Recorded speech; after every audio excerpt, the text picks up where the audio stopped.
Pling. Oh,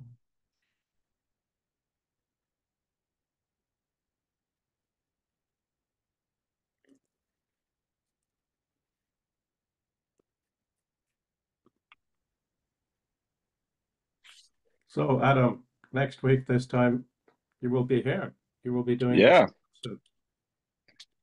nice. That's so cool. Except I expect you'll be just on the headset the whole time. We won't get to talk to you, but that's a risk I'm willing to take. I think we can go to a few bars and restaurants with the headset, of course, but that as well.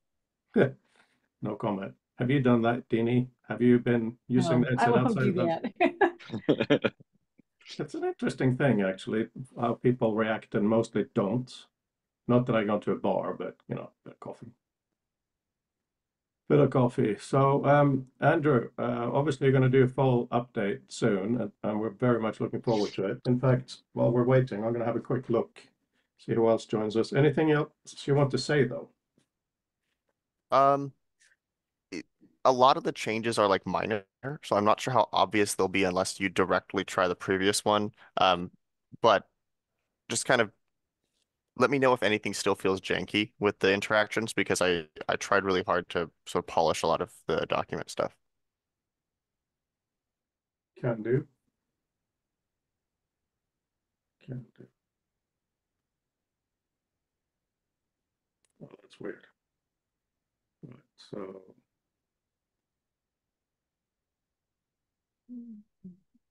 yeah, it is, of course, no, it's of course listed on our page. Oh, I got to see how crummy the visuals are in the Vision. Um, Weird, I right? have the Vision with me right now, and my goodness, yeah, the whole resolution is low. I mean, we knew it was, but it's pretty crazy. Even the Yeah. library is like barely readable, and that font is pretty large. Was it like Uh, that from the beginning, or is it something we done? well, I didn't test every update on the Vision, so I can't say for certainty that it was from the beginning. But I am almost certain it's been the same. Because I Okay. haven't touched the rendering system in ages. I think No, it's just but because the app. font's bigger on the Hmm, library, so you can read it still. It's just not good. The document font is just like a hair smaller, and it's enough that it gets completely muddled. okay. At least on the Quest side, things are changing now and then when the browser is updated, so you can't really know what will happen always. They change resolution, the rendering techniques along the way, I've noticed. Hey, we have visitors. Hi, Mark. Hi, Fabian. Fabian, please text me or through some other electronic means, give me information about when you're arriving in the greatest capital in the world. I mean London, in case there's confusion. Right. I think it would be nice if Leon could join us. I don't know if he is or Peter, but I think we should start now. You guys okay with that? I'm going to, hang on, just going to send a link of no, that's not what I meant to do.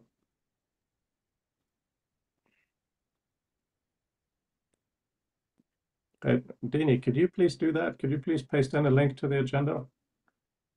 You can't do that? That's weird. It's being a bit funny. So three Get a dots. public link, get shareable public link, copy to clipboard. Oh, yeah, there it is. Yeah. No, Swap. it's fine. I got it. Okay, never mind. Yeah, I don't know why it went. Sorry, where is it? It's so annoying. The chat kind of hides when you make the window a bit smaller. Hello, Mr. Nosh. Okay, so right, let's have a look at the schedule for today. And I would actually like to start with a little bit of update. What I've been doing in Reader. Please scream if you cannot see it. So there's a few things, not a huge amount of things, but I got an email from a user asking if we could make Reader support dark mode. Of course we can't, because reversing a PDF, the images are problems. We've tried it. So we have this view, as I think many of you have seen, where you select either the whole document or a bit of text and you do spacebar. So you get like this kind of a reading view or a lift. So what I've done since, we have changed so that if you are in dark mode on the Mac and you hit spacebar, this is what you get. So that took almost no programming, and it took 2 days from a user request to doing it. And I'm very, very excited by it, because it shows that if people have disabilities, there are sometimes things we can do that actually helps them. So that was really, really neat. And the second thing is, if I do something like this now, well, yeah, first I wanted to show you, because today we're going to really look at the interface of the map. This is what I've done with the control click menu in Reader. Is it too small, or can you all see? It's small, but it's okay. Okay, so I've been polishing and polishing to get rid of stuff, because a large context menu is just not useful. So we have what you saw, the select text and lift to get a space bar. Add a note is on here like this. Copy to cite the document. This is when you don't have text selected. And then finally, ask AI, where it sends these prompts with the whole document.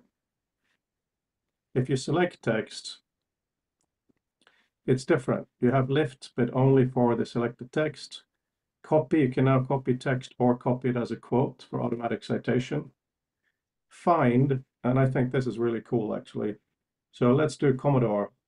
If we do find in document, it shows you where it appears in the document. It happened to be just once here. But we also have these two other options. Find in library, searches the library, and there was nothing. But it's nice to be able to do it. Then finally, find online. It's just a Google search, right? But let's be honest, we often do Google searches. But what I think is really cool is that the keyboard shortcut is just the Enter key. So that means that when you're reading something, you come across something you want to look up. Once you have learned by doing this a few times, that's the, oh, I'm so sorry, I have to open that door. Dini, would you mind taking over, please? I apologize, sorry. Okay. I don't know anything about Reader, but let's go on to invitations. I know a lot about invitations. And so let me share a screen with you.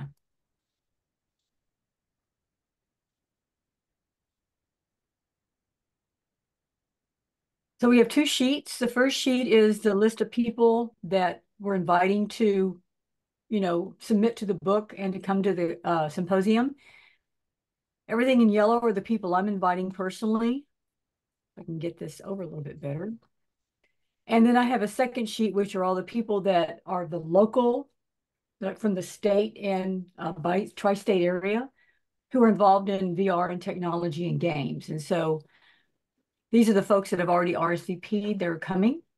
And a couple of them wanted to maybe submit something for the book, Toby Roberts especially. So as you can see, we're already sending out invitations. The ones that are yellow are the ones I'm sending out.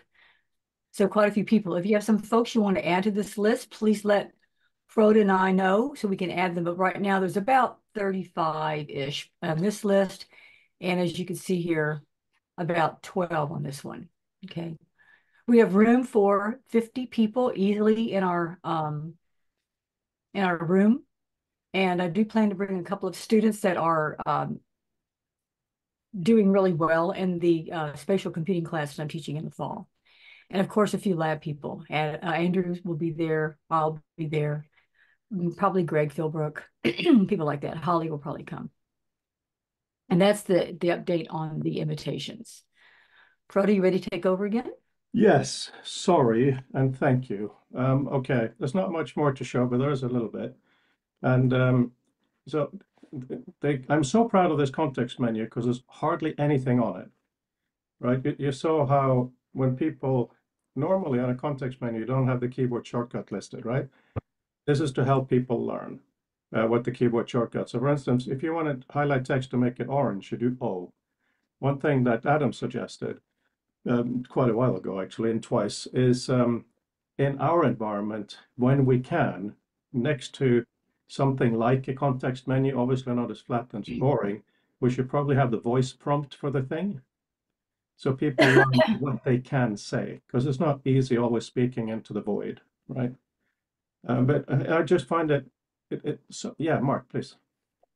Just a very quick one, and someone like Peter will probably, with his wonderful trove, will come to the rescue. But I'm sure I remember while you were talking about the relevant point about not having overloaded context menus, there was something where they had a shtick sort of thing where you'd open the context menu, and if you did something like a hover for a while, it would actually expand. And what it was basically doing is if I remember, it had some, as it were, some always in, a very small number of always in things, and then actually the things that you used.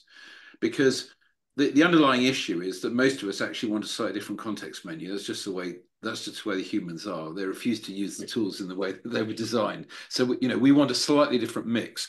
I'm not suggesting. I just sort of put that out there before I forget to mark it, because I've no idea actually sort of how easy or difficult that is to do. But it's just worth mentioning in the context of the issue you rightly mentioned, which is having overloaded context menus. Thanks.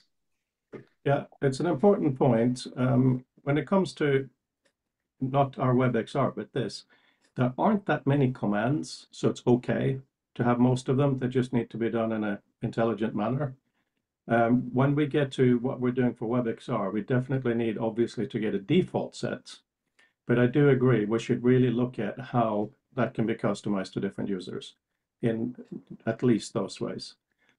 Now, before I get to the final thing, you notice it says find in document, find in library, find online. Even just getting these phrases right actually took quite a lot of time and back and forth and doing something and realized it made no sense. But here's the important bit. So let's do extract names using GPT-4o. It's been very slow today and there's been some API issues. Anyway, here it is, right? So this is fun. You've seen this before. Trust me, there is something new. And I'm okay with these, but I don't need Deanie because she's already the author, as is Rob. So, I can play with this. This is plain text. And then here, save metadata. I press that button, and it's now a new sheet. This is the Peter style. Oh, is Peter here? Yeah, good.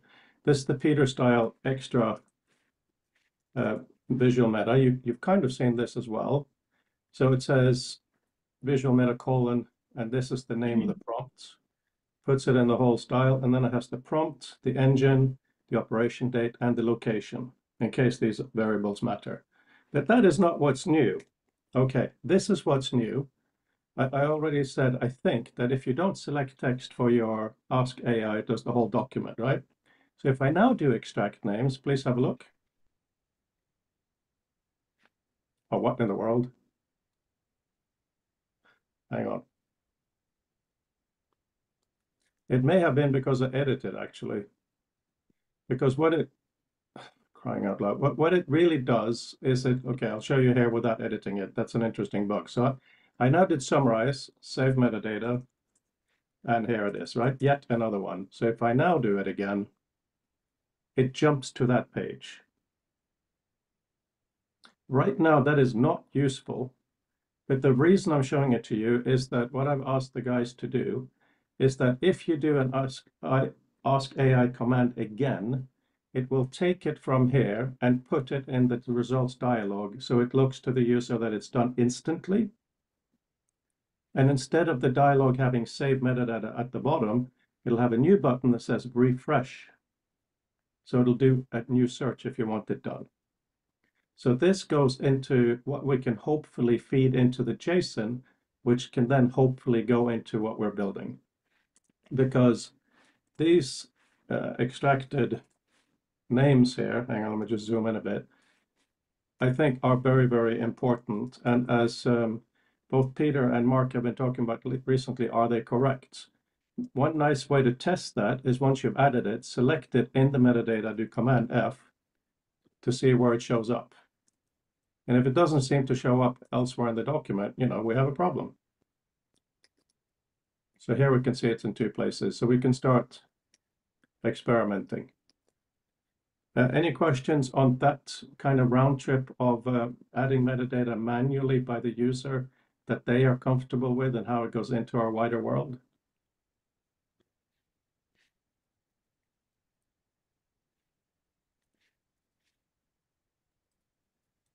Are you all just stunned? I'll accept that. That's fine. Let me just. I'm just processing. I mean, I'm processing like in what way are we using this?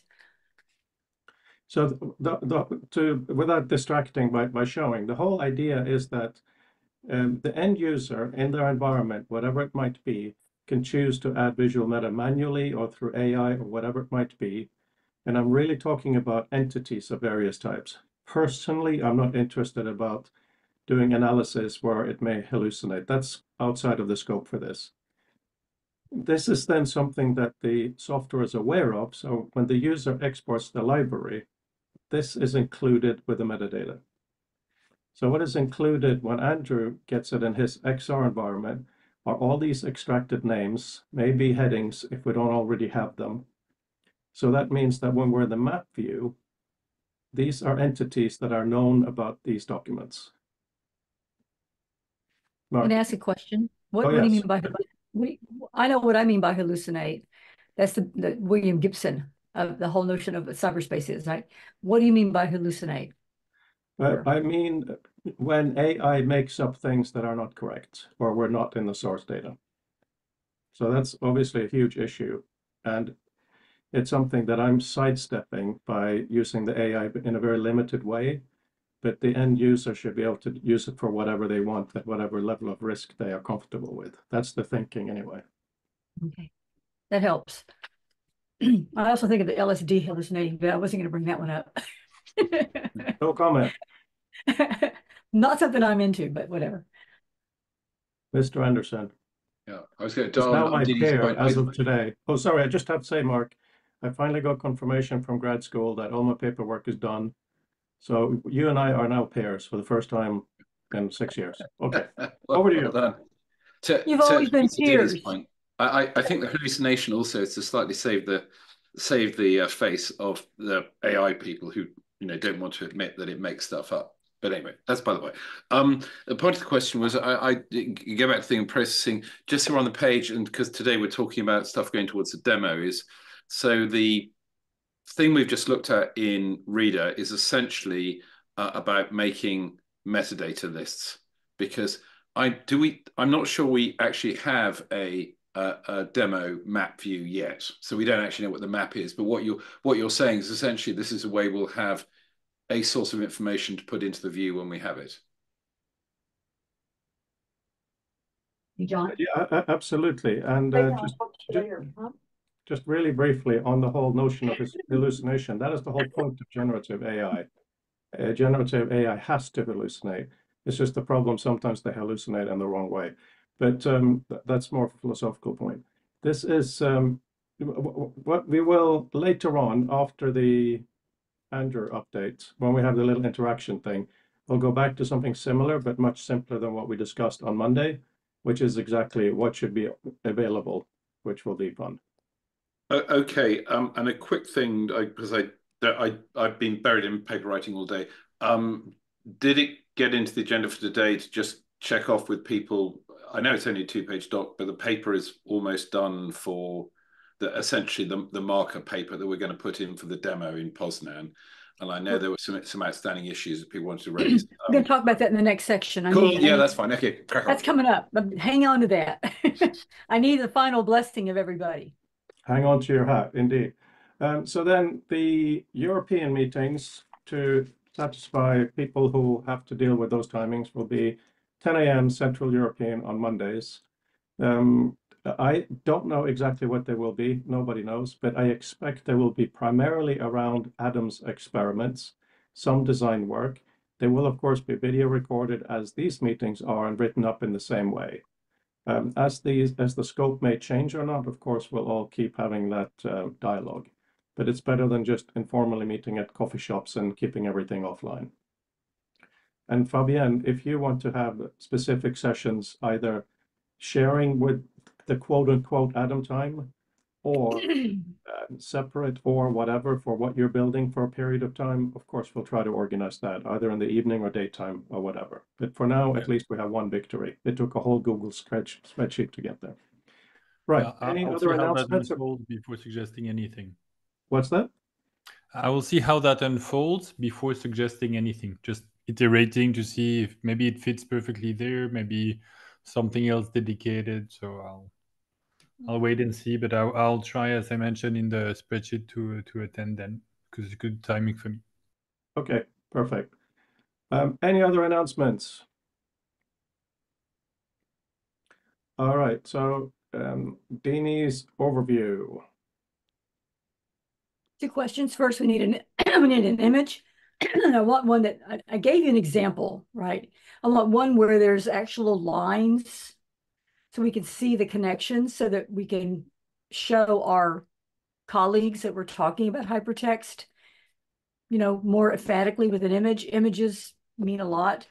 So if we can pull something today, Andrew, when we're in the lab together, that'd be great. My next question, Mark, sorry. Yep. You made a comment about the one of the references we might not need. You said that in the Slack channel. I'll share the document. One moment. Perfect. Be just.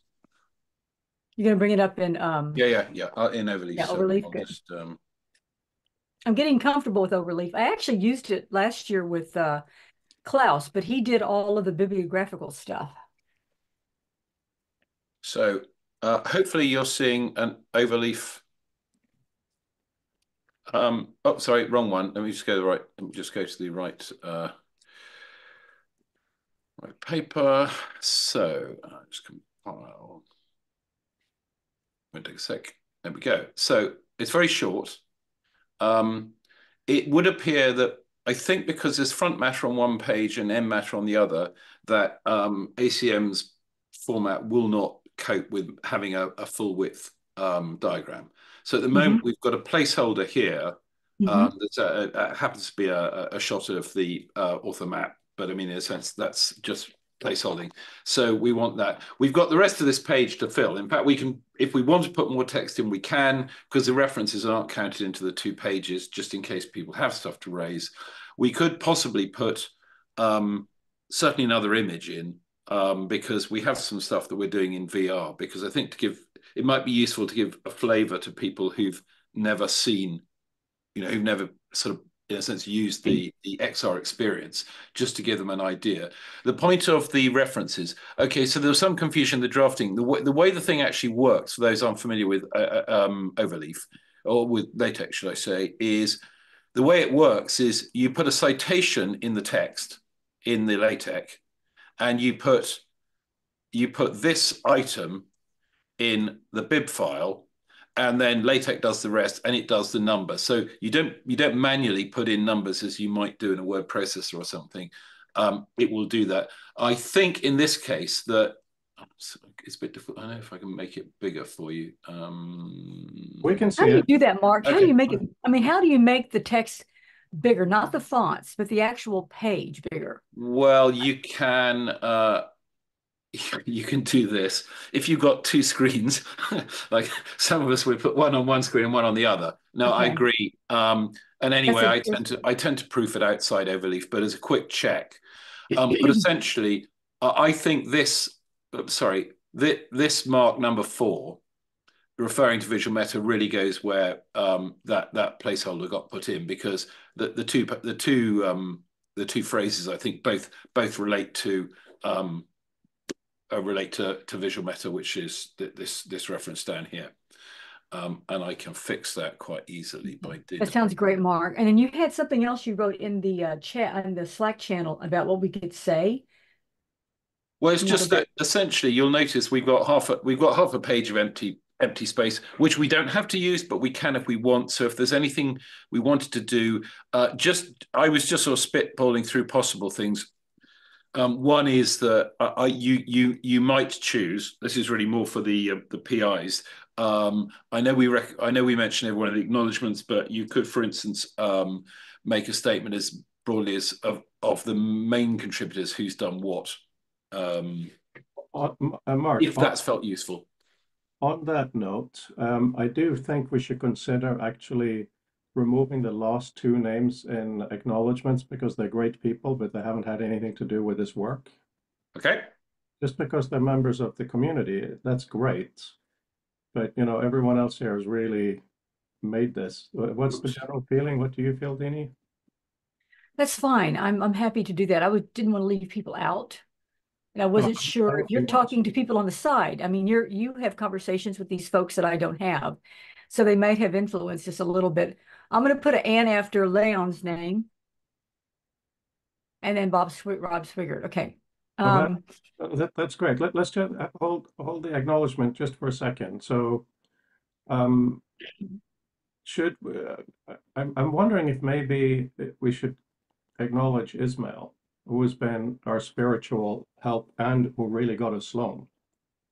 Okay, that's fine. Add anybody that you want on this. I'm not trying to leave people out at all. No. I was just listing everybody. I'm not saying that. I'm just saying I haven't gone through the reference, the acknowledgement. I just thought we should do it together. Mark, do you mind? Can I make a suggestion? No. I think you've got two lists here, really. I think viewed from the reader's perspective, and sort of trying to stand slightly outside the authorship at this point, I think what would be useful is to know who are the people who broadly, in a sense, as in this meeting here, who've been regularly contributing. And I think it would be useful to know that, for instance, that, you know, Andrew has been doing the primary programming with much input from Adam and Fabian. It's just that sense of, because if I wanted to correspond, one of the points of of academic communication is that people may want to correspond with people. So it helps to know. So rather than someone have to write to Dini when they really wanted to write to Andrew, that could be kind of useful.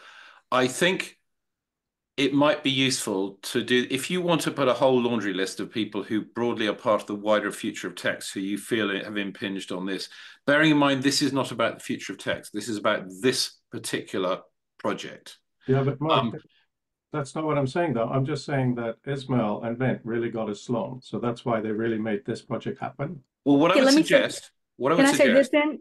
Can I say this? Yep. We would say we'd like to acknowledge the members of the Future of Text and XR team. Then we say Fabian, Adam, Brandel, Peter, Leon, Rob, and Andrew Thompson. And then we can say, and we'd also like to acknowledge the support from our two members of the advisory committee, and that would be Ishmael and Vint Cerf. Yeah, that would be. I think that would be the best way to do it. I mean, and I think this is clear to the reader. Happy. Yeah, very good. Thank you. Do you want to put that in? That right now. I'm going to write that right now. Cool. Oh, you're driving it, Dini. Okay. I just thought it was Mark right now, but no, that's great. Brilliant. No, it's that we can see that because you can tell. So it's I don't see myself because I'm obviously logged in, but if others, because you have access as well. So if you were to log in, I'd see two little things up here. Right. Okay. Right. Well, that's all very good. And I'm going to be sharing a slightly better version of my paper for contributions by those who want again soon. I started overcomplicating it and I'm now trying to bring it back. I put something in Slack if you want to read it. It's not that interesting.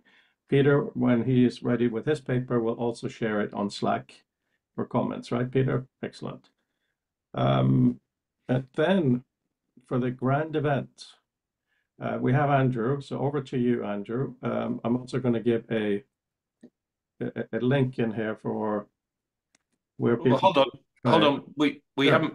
Can we just check we formally finished with this, because I know. No, we haven't. I know Dini wants to essentially get this tied down, and I know there's an image we haven't made yet, but by way of sort of trying to admin this is Mark. That's exactly. Just let me finish a second. By way of me trying to wrap it up, because at the moment I'm broadly just working as an oversight for the overleaf more than the author of it, is that if there's any more that anyone wants to add, speak now, or it's sort of done, because apart from the two authors and any sort of tidying I have to do, we'll treat this one as done, and then it's out of the way, because I know sort of Dini would like to move on from having to know if this is in or not. Yes, exactly. So that's why I was going to ask Andrew before we go into Andrew's main demo, Andrew, what do you think of what you have that looks liney and hypertexty and spatially that we should try to use for the screenshot here?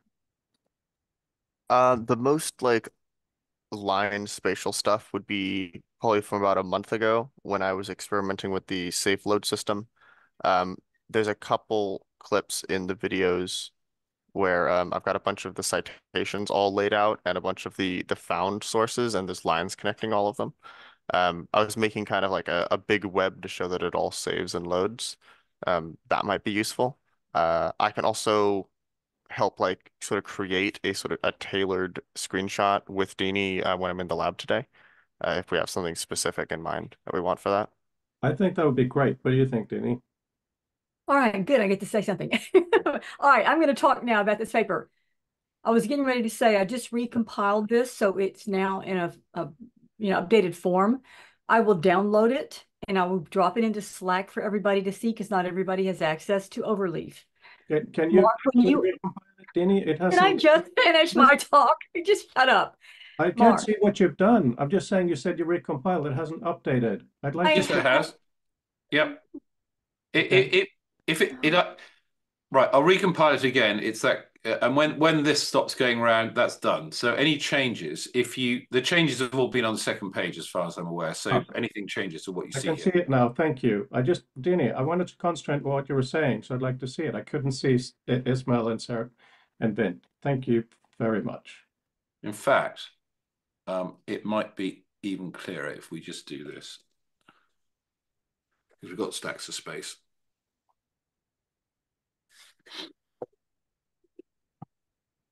Okay. Dini, did that really upset you? In which case, I apologize. I can't fucking talk. Let me talk. Let me say what I want to say and quit interrupting me. It's driving me nuts. Okay, so I recompiled the document.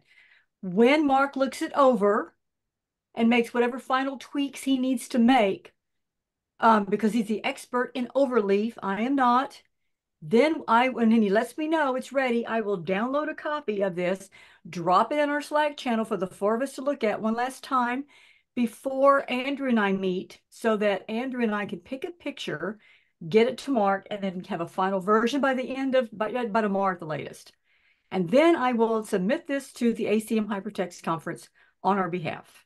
Okay? All right, now talk. Dini, I apologize. I don't know where your great obsession You comes from. interrupt me every time I try to say something. I can't get a thought out. And before you let me finish, you keep talking. And that just drives me nuts. And you don't stop doing it. And I have a right to be upset about that. So quit doing it. Just say, okay, and don't do it anymore. And we'll be fine.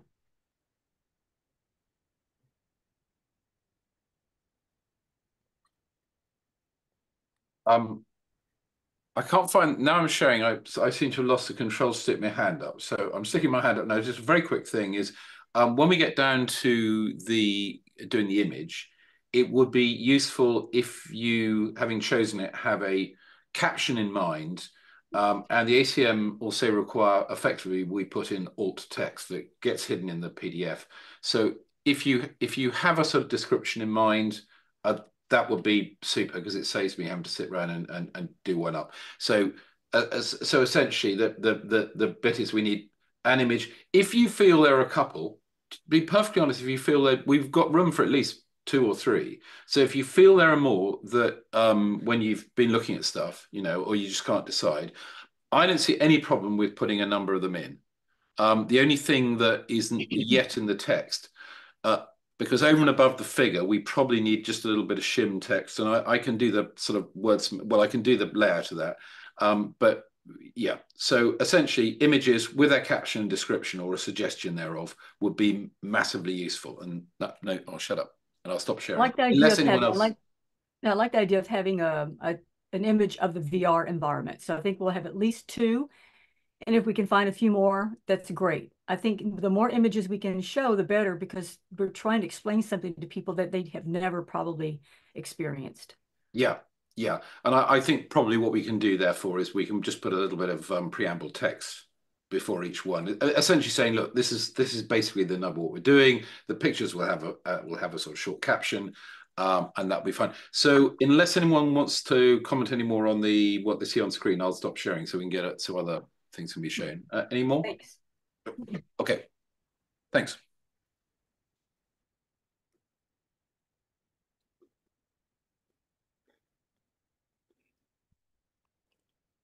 Right, okay. Yeah, over to you, Andrew. I thought you were going to talk about the high resolution thinking paper now. That's I'm next on okay. the agenda. I If thought we're following the agenda, the next thing we're talking about is the high resolution paper. And then we're going to talk about Mark and Adam's paper briefly, and then also Mark's paper, and then Peter has a paper we need to know the title of. I didn't think we're going into detail about all the papers today, other than the group demo paper. I don't have anything specific to say about that paper today, but the interaction design later on will be questions that are directly relevant to that. Mark, did you want to talk? Sorry, usually we just talk about the fact that these papers exist. Mark, do you want to talk about your visualizing paper? You're muted. Not really, except I think my title is now going to be Lower Your Page Breaks and Prepare to be Remediated Towards Writing Tools for the Digital Now. Because I was trying to get something that actually speaks to what it is. But the gist of it is essentially that we've moved from the print age to the digital age, and our tools have moved with it. And I use XR as the provocation to say, well, we can do, well, we're remediating it now, except not very well. And the reason we can't do it is we're mired in sort of paginated behaviors because simply we haven't really moved forward. And basically it's an idea to say, okay, we can start to look at things. And I just think it feeds into the edge of what we're doing here.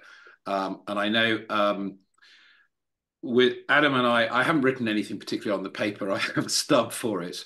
But we have some ideas in Train about virtualization. And I think that's the only other one that I'm sort of directly involved in. And I have said to Peter, well, it's been brought up here, but I'm very happy to have a look at your paper in draft. May I ask a question? Frodo, what I was hoping we would do with the high resolution paper is just talk about it just briefly, and you give us some direction on what we want, what we should be doing with it. I mean, you put it in the Slack channel this morning, I think, and I haven't had a chance to read it, but can you give us direction on what you want us to do on that paper? Not really, because the discussion we had on Monday about what to put on the map became a very difficult discussion. As you pointed out, Dini, we used language quite differently. So in the interaction design section today, I really tried to simplify it, because once we know the kind of stuff that should be in the screen, and I'm very grateful that particularly Mark and Dini, you both helped with the initial condition for what should be. We now know what that is. I have been working a lot mentally on what the hell should be there and available. And I've hit some serious stumbling blocks that I look forward to discussing with you guys. The high resolution thinking paper is very simple mostly. I hope that after a discussion today where we have a little bit more of marching orders for Andrew, so to speak, that I can write something a bit more sensical in the paper. And based on that, everyone should feel free to feel how they can add. Because the paper itself is basically the notion of high resolution thinking. The end of it is basically saying, a bit of a dream. People should do anything any way they want. However, this is the constraints we're working on, and that's a little bit more about our work. But what it is worth saying, and that is, it's kind of a counterpoint to Mark's paper, because he's saying forget the rectangular screen. I'm saying that we probably do want to have a rectangular screen, but not a paper legacy one. And I don't think Mark disagrees with this, but I'm just saying in terms of how we're framing things, because I've been so incredibly lucky to be in touch with Bill Atkinson, asking him about HyperCard and why he chose frames rather than scrolling. because I do have a strong feeling that we probably do want to use card size things a lot. But what does that mean? That's going to be a huge discussion because we don't want to be constrained by cards. We want to be augmented by them and have the freedom to go onto other things. And that is why, Andrew, what you've done for today with the outline view and these different views is just fantastic to see. So that's why Can I I'm ask not quite if you ready. put your can I ask if you put your paper on Overleaf so that we can actually make changes to it? Because when you give it to us as a PDF, it's hard to add things to it. Yeah, I mean, I did Word and other things last time, but it's not really ready for that yet. Once it is, because I'm not a very finessed writer. So for you guys to go in now and say this is a bit odd may not be useful. And by the way, Dini and Mark, I am redesigning Reader in order to better allow you to make comments, because we do not have a good comment system in the world. So there are some ideas that I'm looking at to support you. Mark. Just a quick one, and I don't mean this in a sort of snippy sense at all, but I would try and move yourself towards the formatting you're using in the ACM, which doesn't use this highlighting in the opening of the paragraphs. It's just easier to read it in the form you're going to submit it. It just makes the proofing a damn sight easier because you're not having to mentally swap the formatting in and out. Are you talking about? So I don't know if that's something that Reader is doing, or it's just a choice. I say I'm not making a judgment on it, but it's just that as the time crawls down, the closer the document is in its sort of styling and things to the submission layout, okay. the easier. I understand. Okay. All right. It is, the bolding was just to make it easier for you to skim. I didn't expect anyone to read it properly. Now it's not going to be there. Sorry, Dini, I didn't see this as co-authored as much as being anybody wanting to add to it later. But yes, I'll open the paper up, and then yeah, we can do that. So just one other thing. Okay.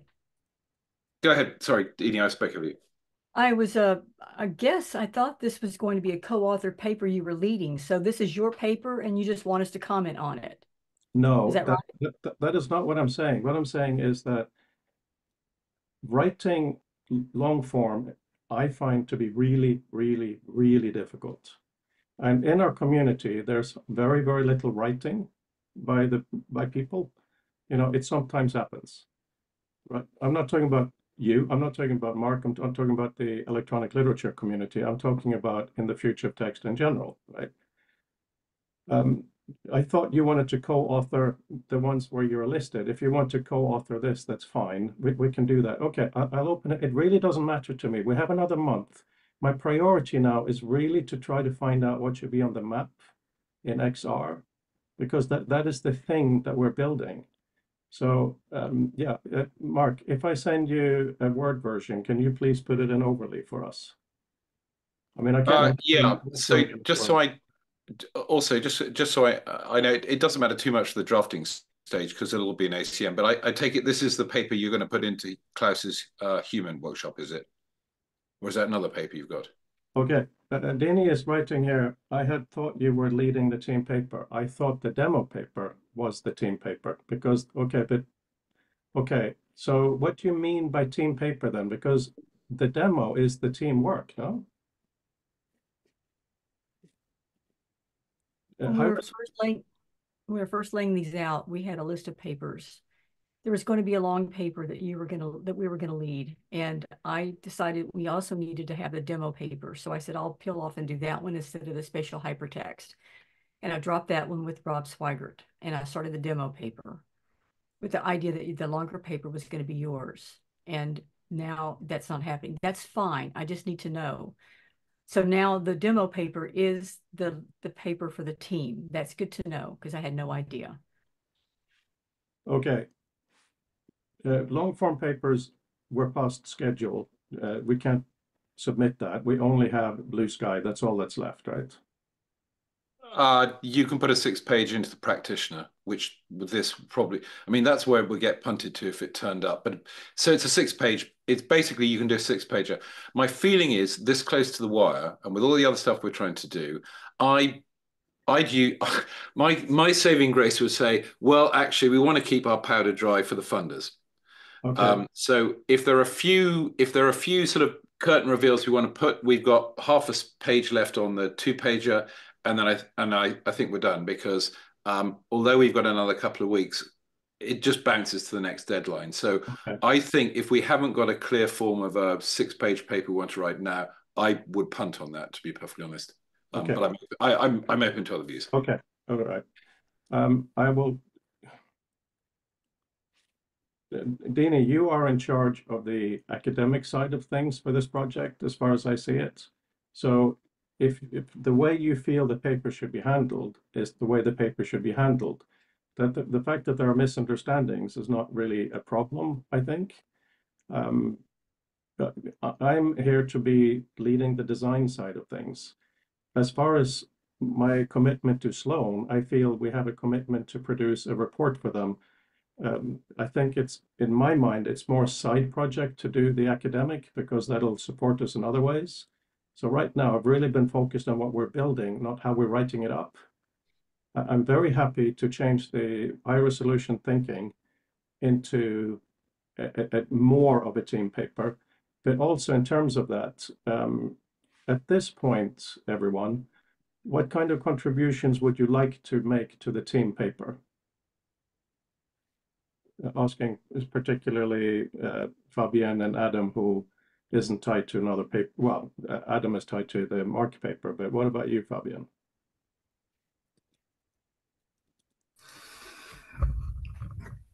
I mean, I guess the most obvious thing would be the technical aspect of WebXR.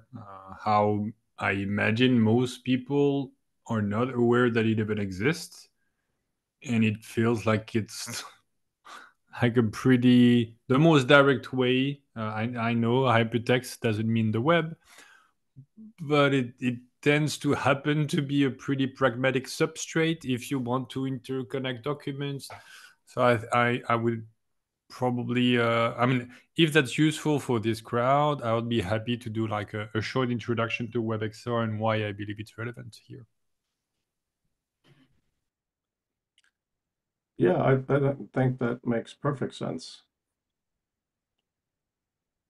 So here's the timeline for that 2-pager. That was going to be due the 26th. I was shooting for the 26th, even though there is an extension, because I have an exhibition that I'm putting together for Victoria, and I'm taking Andrew with me and James L'Esperance. And so I'm already turning my attention to setting up that. We start our training next Wednesday. I'm on a timeline. So if we have anything we want to add to the 2-page paper that has been in the works for the past month, please send that to me today, so that Mark and I can get this into the overleaf. So Adam and Fabienne, you're invited to be on this paper. I did not know it was a team paper. Peter, please send me anything you wish so we can add it and get it done. I need to have this done this week, because I'm turning my attention to another project that has been long in going, right? So yes, Mark. You're muted again. Sorry, this is to try and avoid me over talking over people. Right. Yes, very happy. I mean, I can put everyone on. The only thing we'll need to bear in mind is if we put about 4 more authors on, we will probably lose about a third of a page in content. Not that that's a problem at the moment. But anyway, just to bear that in mind, it's the nature of this awful thing. If you're trying to put a quart into a pint bottle with a paper, and you're always trying to squeeze stuff in. Okay, thanks. Yeah, the reason why I didn't think this was a team paper is because it was in a channel with just Mark, Andrew, Frode, and me. And I did not mean to exclude anybody, because I thought the team paper was going to be Frodo's paper. I'm happy just to leave it as it is and put your names on it. I mean, I've got 72 articles published in my life, so I don't need to worry about this as for any kind of tenure and promotion. It's just lagniappe, right? And we did not promise Sloan a paper. We promised we'd be at the conference giving a demo. But when we do a demo at ACM Hypertext, we have to write a paper. So this is a paper to tell me if you want to add something to it, can I have it at least by tomorrow morning? Dini, I believe, repeat, I'm perfectly happy for the high resolution thinking to be a team paper. Right? I thought it was the demo paper. It's a misunderstanding. I'm perfectly happy for that. I'm going to open it up. But in order to know what we're doing, I really think we need to focus on what's going to be in the map view. So please give me a few days. I'll share it with everyone in a better format. And then I think will be extremely relevant for Fabienne to have a section in WebXR in there and so on. I just don't feel it's ready because I've written so many papers, obviously nowhere near as many as you, on the promise of doing this kind of thing in XR. This is the first time we're actually doing something. So I really would like to have more, not just we should be able to, but to say we're now working on this and this, and these are the issues around it, which I would like to talk about today. So I'm perfectly happy for that to be the team paper. Okay, so my deadline is I need this in by Monday. All right, so whatever we decide to do, Frode, whatever you do with this paper that I have written with Mark's help, do whatever you want with it, but it's going in on Monday, okay? Because I've got to get this done. And I will not be in Europe with you folks. The demo paper that I have seen, I'm very, very happy with. I look forward to seeing the images that you and Andrew are producing today. And I completely agree with you. If anyone else has anything to add, please get in touch. I don't have anything to add. I've gone through that with you guys, so that's all very good for that paper. Okay. All right, so the 2-page paper is done except for the image. Is there anyone in the group now who would like to add anything, or forever hold your peace? Okay, we are married to that paper. Fine. Brilliant. Now, Andrew.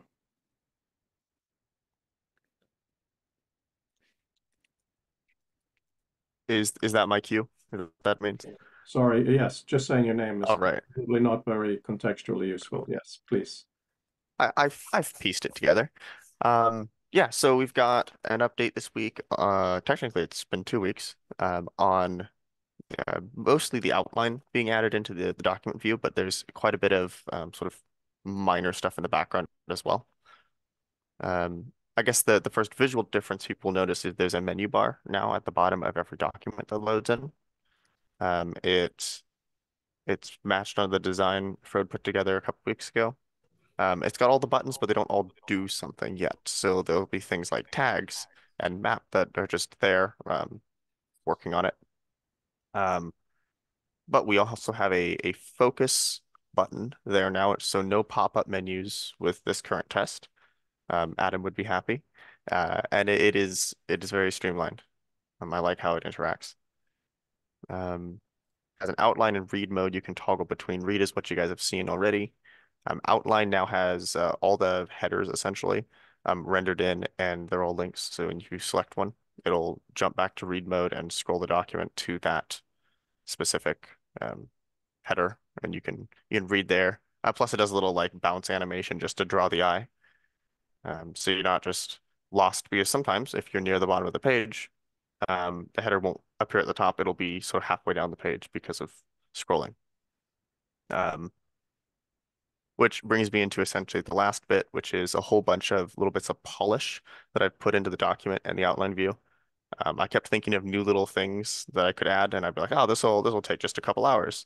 And then it takes longer than that, and then introduces like 3 bugs that I then have to fix, each of which is introducing more bugs. So it took a lot of chasing.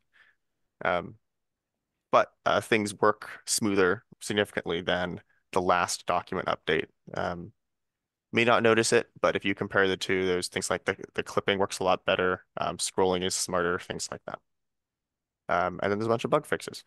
That's pretty much been it. Yeah, I did notice, Andrew. I didn't notice the specifics, but it just worked better. I noticed that you, at the bottom now of the document, you have a bar of reading outline map. That's a really interesting issue, because the way that I'm thinking about outline in the software, the traditional software I'm building, outline is kind of a mode you go into to see either just the headings or headings and highlighted text, or headings and something else. So that then has a subsection of what should be there. Now, what we're building fresh here, it may make sense to more combine the read and outline mode so you can more dynamically expand and collapse a little bit. But then the question is what you should see. And the really big design issue that is going to be part of what I'm going to talk about after you and after Fabienne is how do you go from the map view over to, let's say, Adam's view or Fabienne's view, right? It seems to me that the map is an environment. It's not framed as such. So that's something I look forward to discussing. Adam, please. Yeah, my comments were on similar things. The current prototype is I really like the polish and the kind of a thought that has gone into it. Looks very smooth. I haven't tried yet, but it looks very, very slick. So, and a big kudos to Andrew who's pulled that off in XR. It's quite an accomplishment. Yeah. But taking one step back, we're now kind of having a dual mode read and outline.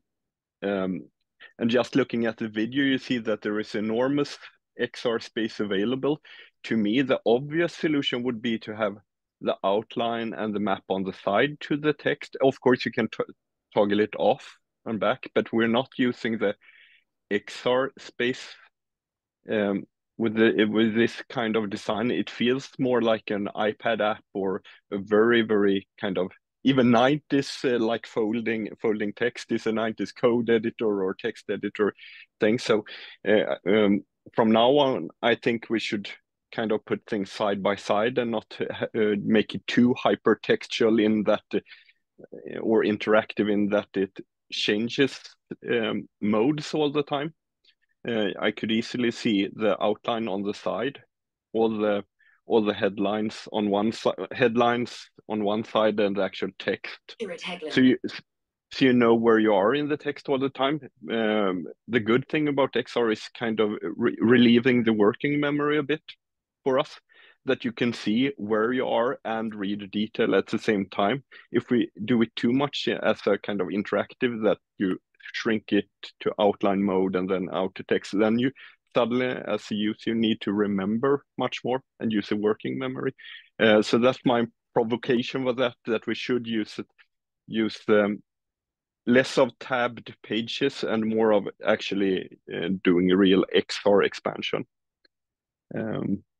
I hope this doesn't sound too critical because I've been away for a while, but I think now is the time to use the XR space a bit more. That's my provocation. If you like it, of course. So we don't just do an iPad app that could have been done on a regular screen, but actually use XR more. But I'm sure the implementations, it's very good, and they can use for the modules that we expand out over. Long rant. Sorry. That's exactly my problem thinking, exactly that, because when you're in the map view, it shouldn't be in a rectangle. It should be your entire space. So if you are working in a traditional environment, it's kind of easy. You put a tab at the top. But when you're working in XR, you have no natural affordances, so to speak. So that's why it's interesting, especially the Fabienne sphere that we have, right? What will that now mean? And how would you get your controls? The only way that I've mentally been able to deal with this is just ignore everything, say, you're now in a map view that is 360. How do you interact with that one? Adam and Mark.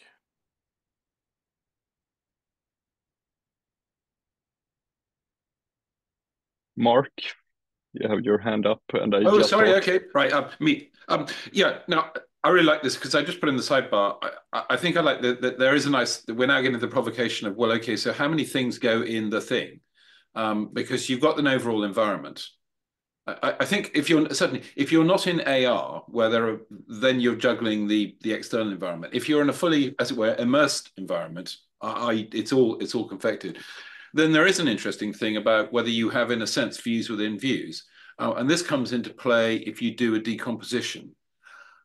My gut feeling from working it with sort of maps, albeit not in VR, but doing this sort of knowledge decomposition tool is that it doesn't necessarily need to be complicated, because broadly you know what you're doing. If something appears, if you get a box here where everything else is just a point in space, you get it because you asked for it. So in that sense, I don't think it has to be confusing. It may be sort of aesthetically different, but that's a different judgment. So I don't think we need to be worried in this, and it may well be. And I say may well be because I genuinely don't come to this with a fixed view of what should happen. Is that as you explore or decompose, pick whatever term you want. So you start from this and you start maybe with a document of depends on what you're trying to do, whether you're trying to find out more, say, structurally about the document, or you're seeing about how the document sits in the citations or the references around it. You probably are going to do different things. And I can imagine it's also the case that you may have at one and the same time some parts of the view really quite decomposed, and other parts sort of very much at the high level. And to me, the joy actually of the XR space is you can sort of do that. I mean, I know it has to be built and it's complicated, which is why we're going at it in small steps, which is entirely right. But what I've always sort of seen at the end point of this is this ability to just basically play with it as you want. You know, it's like a Lego set. You can make a train, you can make a house, you can make a dragon. It doesn't really matter. It's what you want it to be. So the bits that I think we're exploring is to allow people to do that exploration. I don't know if that's just muddied the water. Anyway, that's my sort of hot take on this. And just to say again, I really like the video for this week, and I haven't seen the demo yet, but I will get to it. So thank you, Andrew.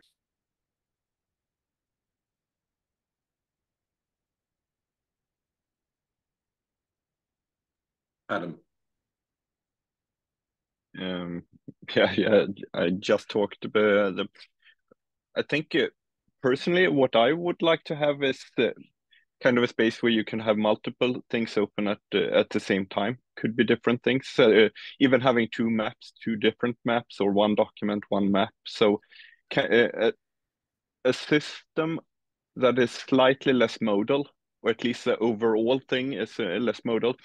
If I would like, for example, the library, I want to see the library, have it open, and perhaps close it if I don't need it, but I want to have it open on the side to be inspired, or see a collection of documents over there at the side and just pull one in, or but I don't want it to disappear. I don't want to be a library view and suddenly get teleported into kind of document reading view, and then overview, and then mapping view.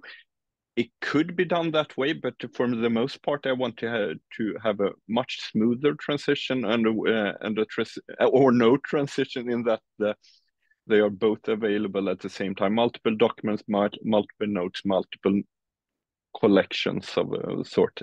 That would be my ideal VR space right now, as I see it. I don't know about you, how you.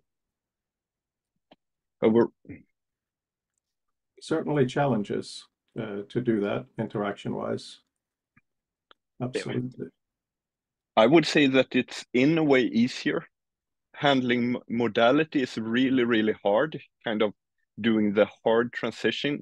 Look at Fabien's work. He's having multiple things all over the place. Being able, if he had done kind of 10 different modes for everything, I think it would have been harder. And the same goes for my prototypes. I just put everything out there, and that's also the beauty of XR. It can of course be too messy, but the opposite being kind of the constant change of modes is even harder for us, I think. It's like going to a new room and you forgot what you were doing a moment ago. That's my thinking principle. Yep, over. We will take that further in the design discussion. Does anyone have any more specific comments on Andrew's work today? Mark, did you want to speak what you wrote, maybe? Sorry? I'm just saying, if anyone has any more specific comments on what we saw with Andrew's work, that would be useful. So I'm saying you've been Yeah. writing some notes. Maybe you want to speak them in, because I think they're Oh very. no, I was just commenting on the fact that I think an interesting thing that, and this is difficult because clearly I'm not the person making it. So when I say simple, of course I'm not coding it. But when we talk about, I was just listening down and say, well, if I don't want the library anymore, maybe I want to close that away. Now, when we did this in 2D Windows, sorry, that's what the at D was in my note. Then we tended to do it with drawers or that kind of metaphor, drawers or tabs or this kind of thing. Of course, it seems to me that if you're an XR space, there's no reason that you can't collapse effectively a display or part of the environment back onto essentially a point, which can be styled however you like it. We just said put that away, So it fits with this expansion decompression part, that because that point there, however you envisage it, is the library. So if you want to go do stuff with the library, you can put it out there. It's there. It's visible. It's in your attention space, and if necessary, because it's another point, you might want to move it over there, because that's now sort of makes sense for the thing you're doing. The nice thing about that, if that's indeed at all possible, is that it breaks away from the sort of hard frame that we have working in sort of 2D Windows as we do, where you're in this innately rectangular space and you tend to augment things by playing around at the edges.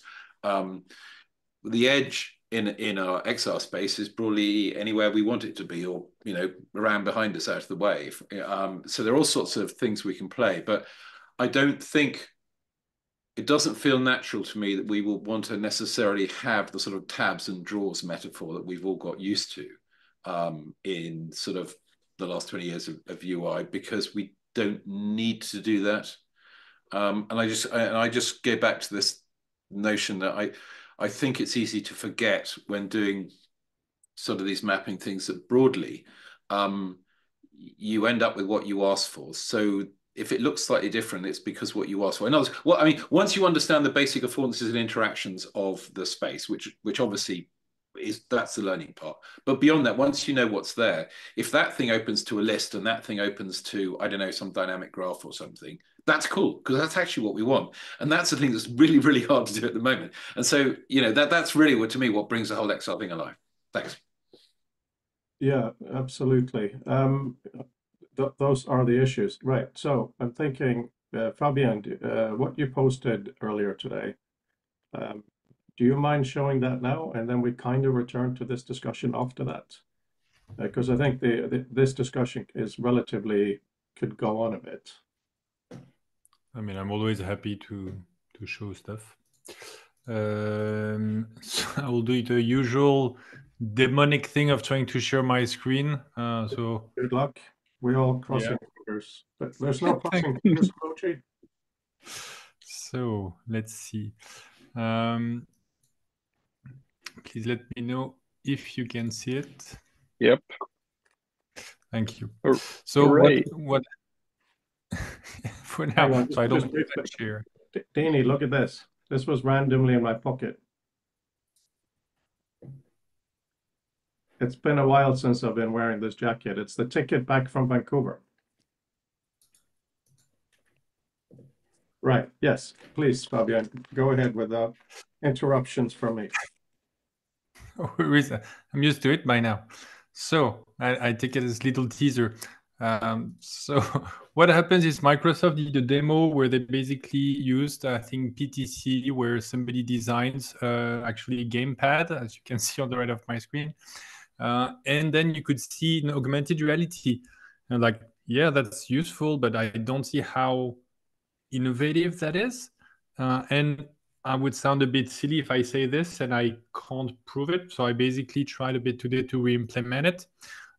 So here I'm doing it with a 3D model, which I see it on the screen and then I can see it there.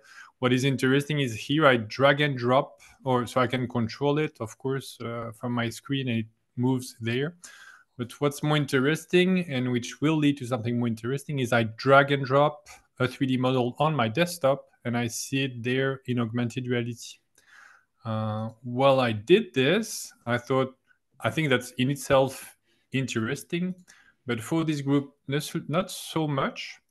And then I did another version here where what I drag and drop is a PDF. So I have a 3D model on the left, and then I use fraud preparation earlier. So I literally drag and drop on my desktop on the file, how do you call that? This thing, not the file system itself, but the file explorer. And then what it does is it tells the web page, hey, there is a new document. It converts it to images. And then I can manipulate those images with the same interaction as usual, namely left hand to pinch. And then you can imagine a UI around it. But I thought it was interesting for this group in the sense that it's a worry, I guess, we have quite often about how do we get the down PDF in the headset. So that was that's one potential way, basically. That was spectacular to see for many reasons. One of them is, obviously, my dream is that you view a PDF in that space, and then you do a thing, and all the metadata from that is in Andrew space. So yeah, wonderful. Peter, please speak if you can, unless you have to be quiet for the sake of dialogue and for the sake of I don't know if I can't see any raised hand, but to bounce on what you said, I use PDF as an example. Other files would work, and if there are extra metadata, a sideload core or part of the metadata to parse within that file, that would work.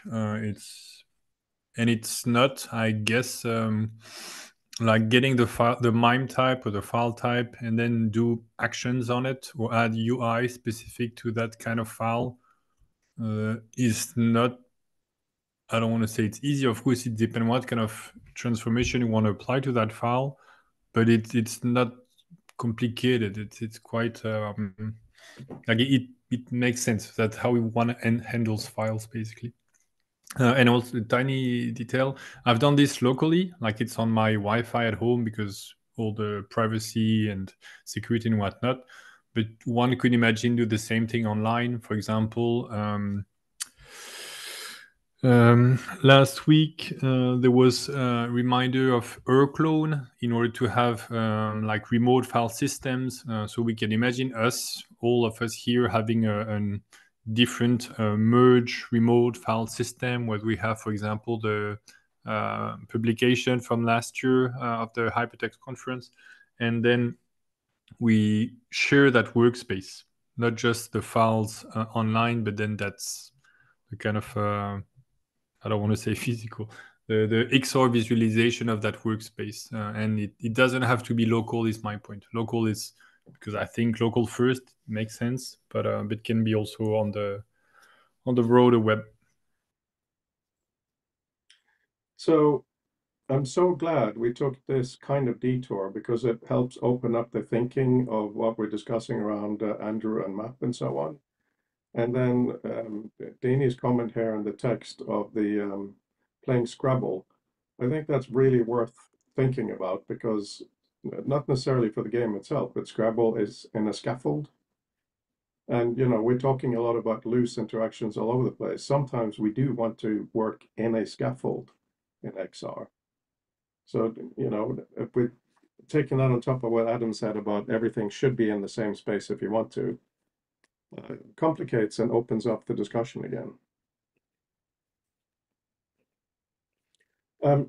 Okay, without dropping what you're saying, Fabian, would it be okay if we now move on to the design bit? Because I think what we need to do now is try to agree on some vocabulary. Is everyone okay with that? Could I Please. suggest a thing that would be interesting to test for next week or so for Andrew? Yeah, that would be to combine the two views in the video, the library abstract view with the document on the side. So we get a feeling for how would it feel if it was less modal, but everything in one space, in that you have your library, you have the perhaps sub collections, and then you could pull out or send out a document from that list, or multiple documents perhaps. And later on from the documents, you could pull out a few text snippets or quotes, but that's for further on work. But just Are you combine. talking about having them rendering at the same time? So the library is like kind of a background with all of the text, and you can grab stuff from it. Is that what you're talking?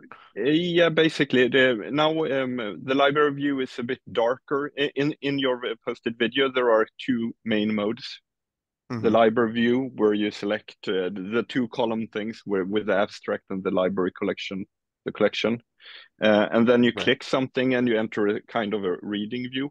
It would be very interesting to have them in the same view, to see both the library and one document or multiple documents, just to get a feel for what it would feel like to be in one space and not go in different total like modes of being in XR.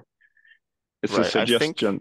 the group will have to come up with a redesign for the library if we do that, which is fine. Because I have like a debug thing that I do when I'm developing where I have them both at the same time. And it's incredibly annoying because I'm always accidentally selecting new documents when I'm trying to grab stuff. So it's just constantly pulling documents in because the library is like right there. But I just do it because it's faster to test stuff. Um, and like I can't imagine that being a nice experience unless we redesign the way the library currently works, which could totally be fine. Um, we'll just have to pick a direction there. Is that something you want me to design, or is this like, because usually the design stuff comes from the group as a whole and then I implement it. Yeah, it's not for me to do. It's just a suggestion that having the library next to a document is a very important kind of non-modal user interface that I think would showcase XR much more than having kind of bite-sized, iPad-sized smaller objects on the side. I think it would be much more wow to be able to see your library, see collections, and see multiple documents at the same time, and not switching views. And it should for the technical part, Andrew. I'm not. Would it be hard to kind of just? I imagine that everything is done in Three.js as nodes in Three.js. Can't you hang both the library and the document in the same root node and have them exist at the same, or is there kind of a fundamental problem in there? Principally, yes, but like the layout of the library is not like a node. It is taking up a bunch of space. It's essentially another scene view. It's the sphere on the wrist that expands out. So So it's it's not currently built around a sphere. okay, so Yeah, it's not in the same scene at all. It's two different scenes. So it depends on what you're asking. Like technically, it's in the same scene, but it's laid out like a separate scene, which is why I say the design would have to change. I can render them at the same time, no problem, because Three.js lets me do that. It's just that it gets in the way with the way it currently looks. So we can change some stuff about how it looks, the way things are placed, render it differently, and then I could have it alongside stuff. I'm not sure if what I'm saying is making sense though. Um, Or we can take that offline if we need to. yeah, But the most important part is the kind of design philosophy here.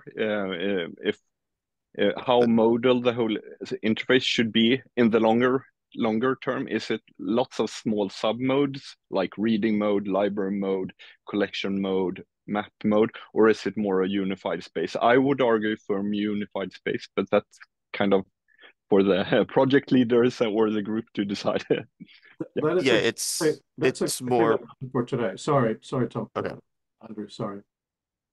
Yeah, it's just a bunch of I mean each space is run by different functions, but they could in theory interact with one another just fine. Like I said, this is not a technical limitation. This is just like design didn't go that way. which is totally fine. So if we change it, which I have no problem doing, we have to change the design. So let's go into exactly this discussion. It is a crucial discussion, and there's kind of two layers to it. I'm going to show you what you've all seen a million times, this kind of map view, right? So when we have many views, within a map view, we have to decide what's going to be on the screen. We have to decide what interaction should be available. So I'm trying to really, really simplify. And the question you just brought up now, Adam, has been really bothering me for a few days. So the way that I personally think it should be done for discussion is as follows. We call the map or timeline citation, people globe, those things, let's call it environments. Right? This may not be right, but this is what I'm presenting here. So the read view would be an environment. That's so obvious I forgot to put it up. But also, ideally, what Adam and Fabienne are doing separately would be just a different environment for the same data. So right now, Adam, I am thinking about you somehow go out. But I don't think it's useful to go into a kind of a desktop thing and then go back in. Ideally, you should be able to be in a timeline view, do a thing and it's a map, or do a thing and you got a people-centered view, so everything moves in front of you. This does not currently consider having a map, a timeline, a citation at the same time. I do think that is a very, very good and powerful idea, though. But in terms of the nomenclature, or whatever we should call it, the environment is basically the space. And then I use one environment as an example, our core one. There's two things in here. And this is what we've been discussing, some of us offline all week. One of them is what the heck should we show? And I have some lists here. I think we should just call it elements. Because if we call it nodes, or if we call it anything else, it might be a little off-putting or a little too technical. It's just stuff. You know, what stuff should be there? Anything from a title of a document to someone's name, right? And then I've been working on, previously I had layouts for a range. But layout is nice to have a saved layout. So that goes up to the notion of view specs, a word we should probably not use outside our own community because it needs explanation. So I can imagine with the language here that you go into the map view, for example, you do stuff, and then you can save a workspace, or you can save a layout, a thing. So that, and this is also a philosophical question. When you do that, are you saving it for that data only, or are you saving the layout style? Let's say that you want to have a map view that is pre-populated by your own keywords for the sake of argument. You should probably be able to save that as a thing. And we need to decide what to call that. Maybe that's called a workspace. So when you open up other stuff into that, these keywords are there ready to be connected to, right? And that's it. That's all I have for the language now. I wonder if you have comments on the language for how to label these things.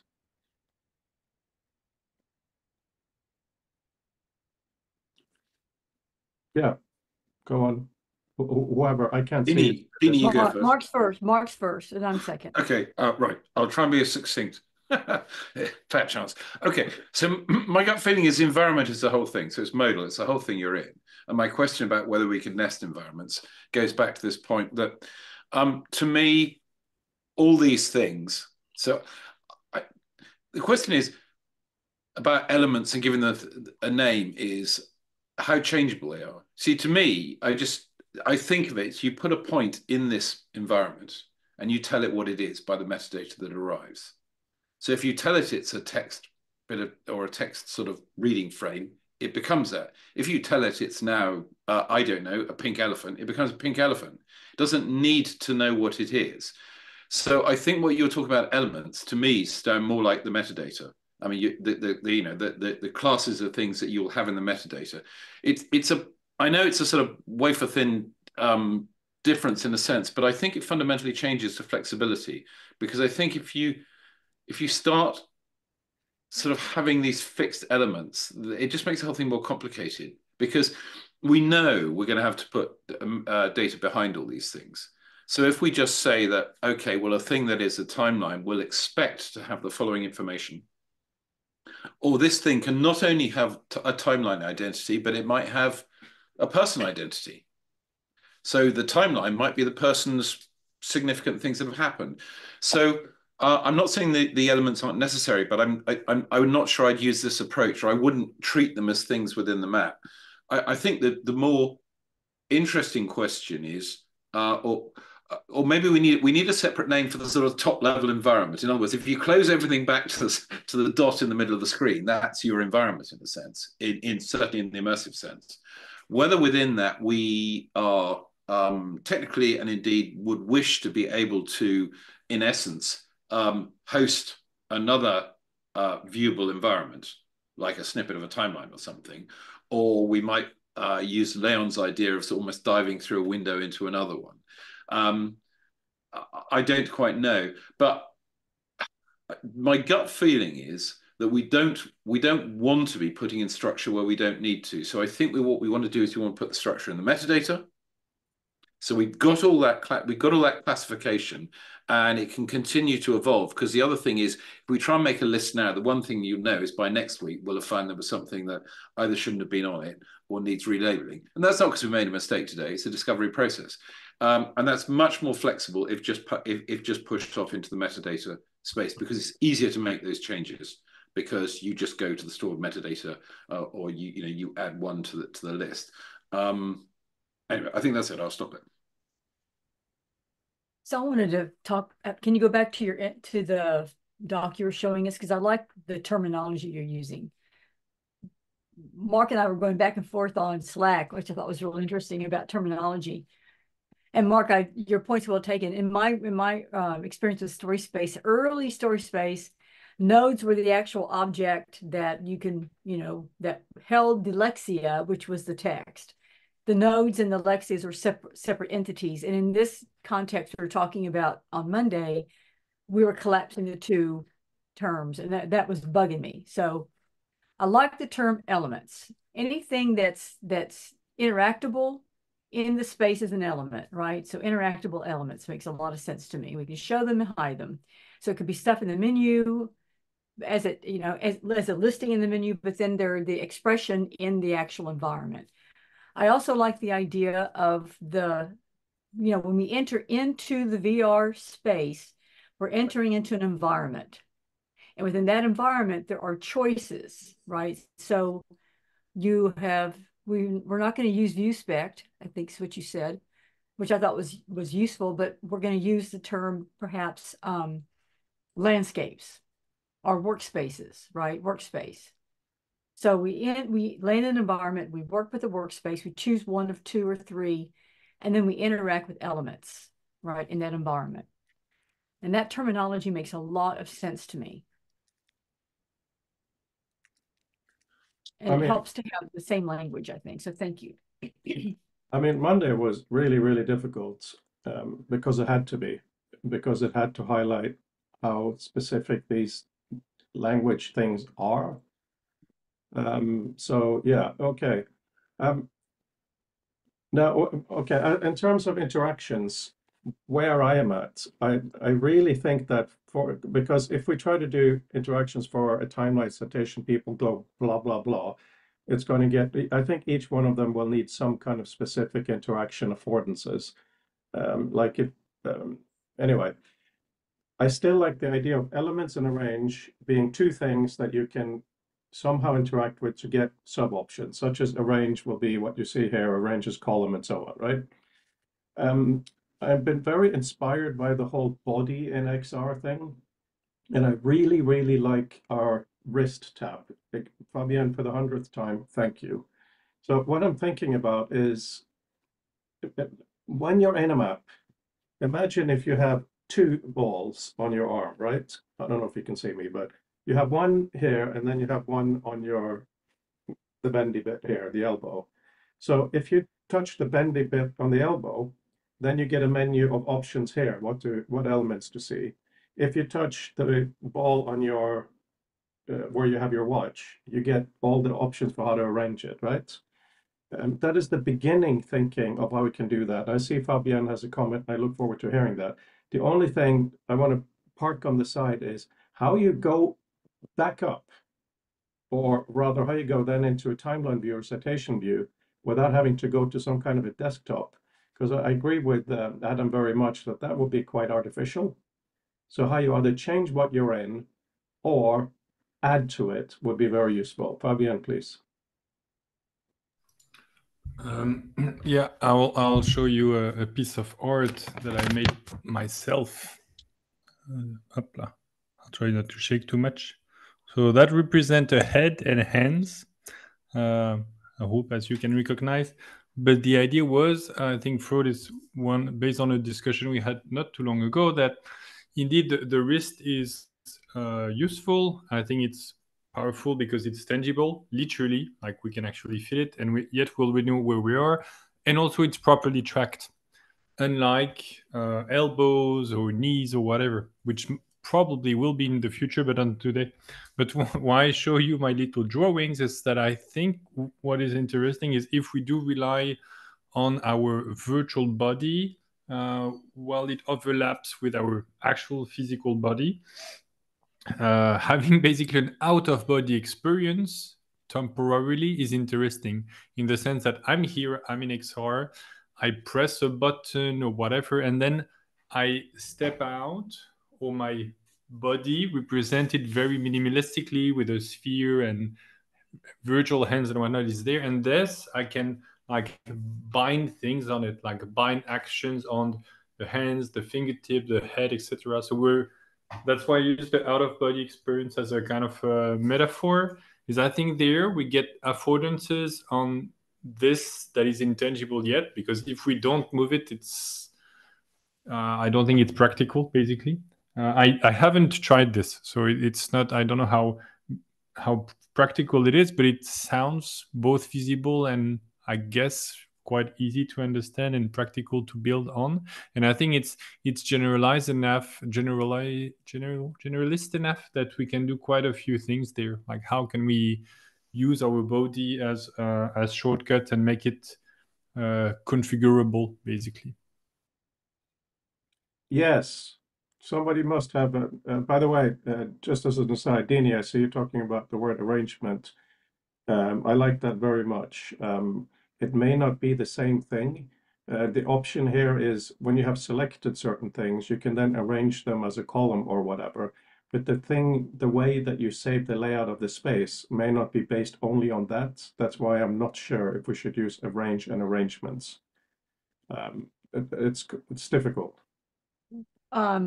I think we need to, I mean, I see what you're trying to get to with that. So maybe the word arrange and arrangement's not right, but maybe it's, I mean, I know you don't want to use layout, so we need a word. Okay, so let's nail this one on the head. So the notion of this is you go into, let's stay with a map view, you do this, that, and the other. Maybe you bring in external computational elements. You bring in your own keywords that aren't necessarily in the document. You do things here, there, and whatever. There's two different things you can save. One is the specific document you're in. That goes with the document, so you can open it anywhere. The other one is everything that isn't the document itself. So when you open a new document, all these things will be there. And I think it was Andrew who used the term workspace. And that just seemed kind of to fit. I don't know what you feel about everything that isn't the data. What do we call it? Well, I guess I want to go back and say, I want to get like from point A to point D, right? So we put the headset on, we enter into what Andrew has produced. What do we call that? Well, I'm calling that the VR environment. We're in the XR environment. So here we are. Now we have in front of us the library and all these things, right? The possibilities. But we may not want to use the environment as it's currently given to us. It's a default. We have a choice between different types of experiences, right? So view specs was the term that Mark put forth, which I thought was good, but I'm okay with something else. So what is that going to be called? I called that workspace. Pick your workspace. Now, once you pick the kind of space you want to work in, and believe me, I don't want cards, you know, I want the more open environment. Once I pick that environment, now I get to start working, right? So now we have these elements on the workspace. I just want to ask you about the language there, Dini, because you said once you pick this environment, but you wanted to call it a workspace. So I'm writing down what you said. So we enter the external environment, which is basically a library. It's a list of everything you have, right? That's the default, you said. Very, very much agreed. When you then choose to go into read mode, map mode, blah, blah, blah, do we call that an environment or an experience, or what do we call that? Yeah, that's a good point. So I'm actually doing more backup. Before we even get to that point, what we need to be able to be clear with our people at the ACM Hypertext and the demo is the language we use, right? Because they're not going to know a damn thing about any of this. Many of them never put a headset on. So when they put the headset on, they enter into this environment, right? Now they're in the XR VR environment. Now we give them a couple of choices. Do you want a open space? Do you want to work in more of a closed space or do you want to, like, you know, do you want birds flying overhead? We give them some view specs, whatever that's called. I think the term that that Andrew used were workspaces. What kind of workspace do you want? Pick one. All right, now the workspace loads, and now you see the library. And I think what we want to do is not let them land right into the library, but say, you know, have the ability for them to choose the library, right? And we say, so click on this and your library unfolds, right? And the library's there, that's an element, right? And each individual item in the library is an element as well. Those are all interactable elements within that space. That's a way I'm trying to conceptualize this. And then you have, once you choose your library, your menu's there, and you have read, map, timeline. You've got all these choices. Once again, the menu is an element, and all the elements, all the things inside the menu are elements. But it is a menu, right, inside the environment that's expressed as a workspace. Does that make sense to everybody? Mostly, I'm trying to do it hierarchically here. So when you put your headset on, you are in a library. You shouldn't have to choose a library, but you have the option to open another library. Your basic library should already be there, right? Yeah, at some point, what we're going to be doing in year 2 is letting people select their own library. So right now, we're giving them a library. Yeah, But in exactly. the long run, I like to use my own library, and it's not necessarily hypertext papers. It might be from ICIDS or something like that. So Yeah. we're spoon feeding them for year 1, opening it up for year 2. So I'm thinking more broader than just this one demo, because we're talking about the greater notion of language. We're not going to want to change the language in year 2. Whatever we come up with now, we want to build on for, you know, going forth. So I don't mean to get too far ahead, but at some point they're going to choose a library, right? But in this case, we're going to let them land in a library, but at the same time, they get a choice on what that library, with that space, with that environment is like. Yeah. Some people might like what you like, which is you like that really, you know, you like more of the Apple Vision Pro experience where you have, you know, stuff there in front of you and you're in a calm environment with maybe some sound. I don't want that for myself. And somebody else might want cards and a feel of paper. And I think we should give them those 3 options. Simple, really simple. And then they pick their workspace and now they get to work. And all they get to do is they get to play with that list of references in so many cool ways. Okay, so right? this is really important, that transition. Right, so you have a list of documents in a linear fashion. Mhm. How do you now get to the map? So by map, this is what we were kind of struggling with last week. What do you mean by map?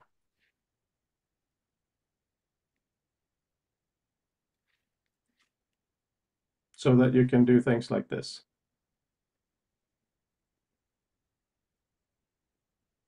So that I think that's why I'm confused. That's confusing me. So that's what you mean by map. Okay.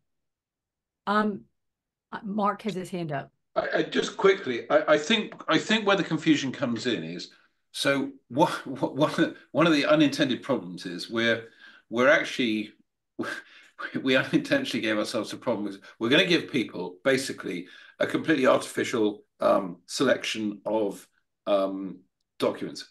They happen to be in the proceedings, which is why they happen to be that group. But they're only in there because they happen to be published at that conference at that time. And often they may have little or no relationship.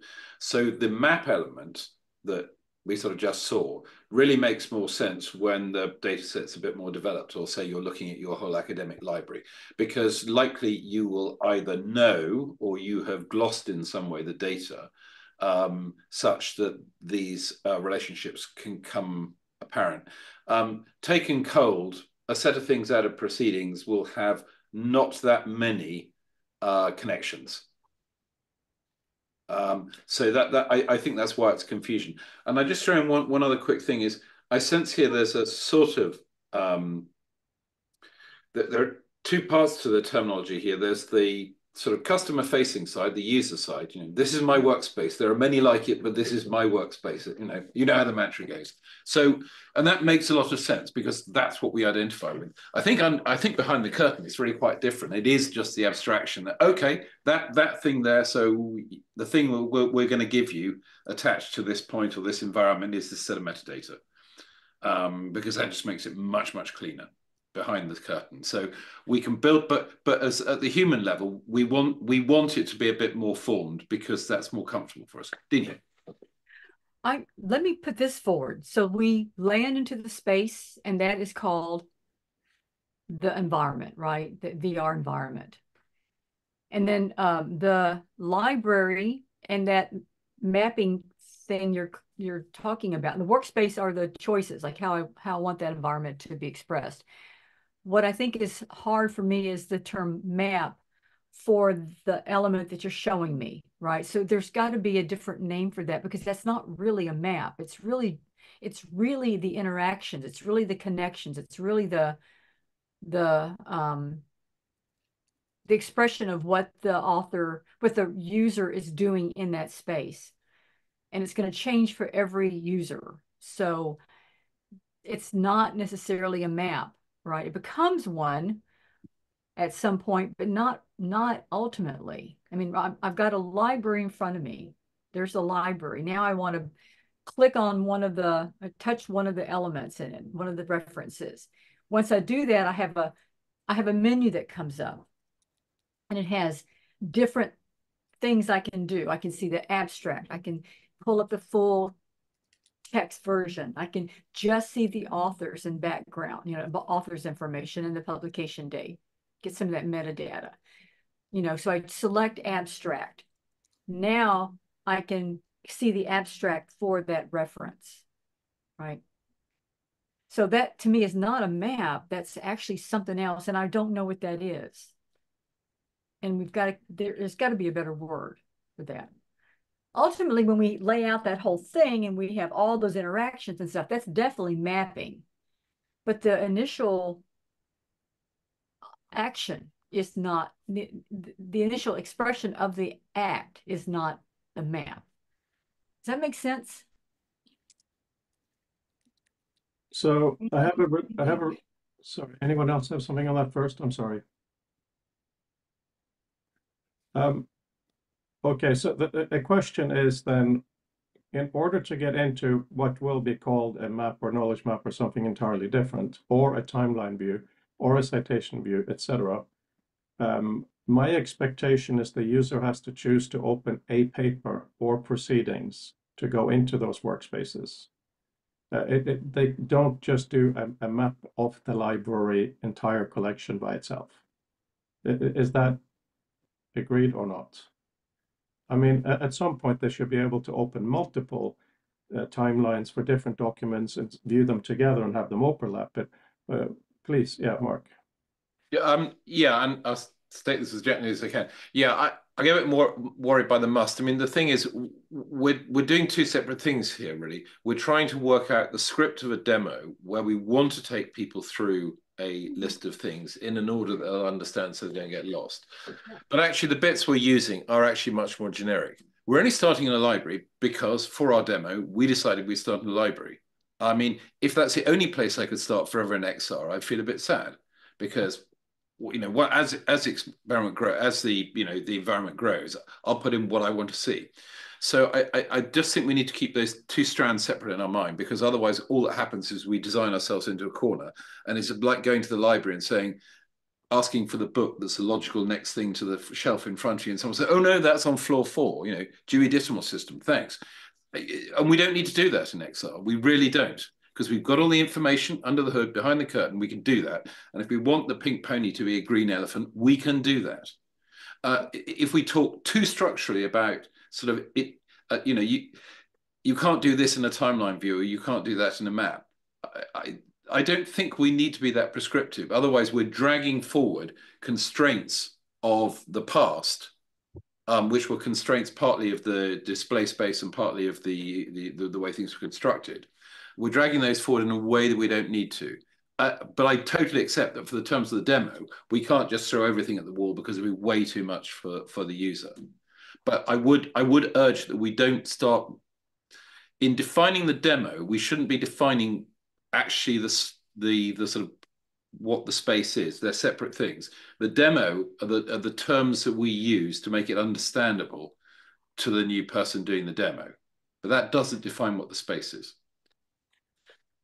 I am not sure if I agree with that approach.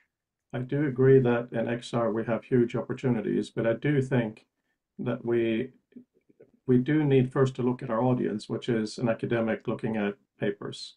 Well, I am an academic, so I wasn't exactly speaking from another view. No, there was an and coming, and that they have their documents organized somehow. Of course, you should be able to open a single paper in this environment and read it from your computer or whatever. I absolutely agree with that. I do think, though, we do need to have different workspaces, because they will have, at least initially, different affordances. Now, if it turns out that, let's say, the knowledge map, or what it will be called in the timeline, are essentially the same thing with slight differences, we can merge them. But I think that providing a completely free-flowing, even outside of the demo mode, will be basically too much. You know, this is to help us. It's like the Scrabble thing. In order to make sense of things, it's good to have some place to put things. But I do need to, I say that Dini has to go to campus. We do need to decide on a few things. One of them is, at this point, do people need to open a paper or proceedings to go into the workspace? Or is the entire library going to be interacted with in this way?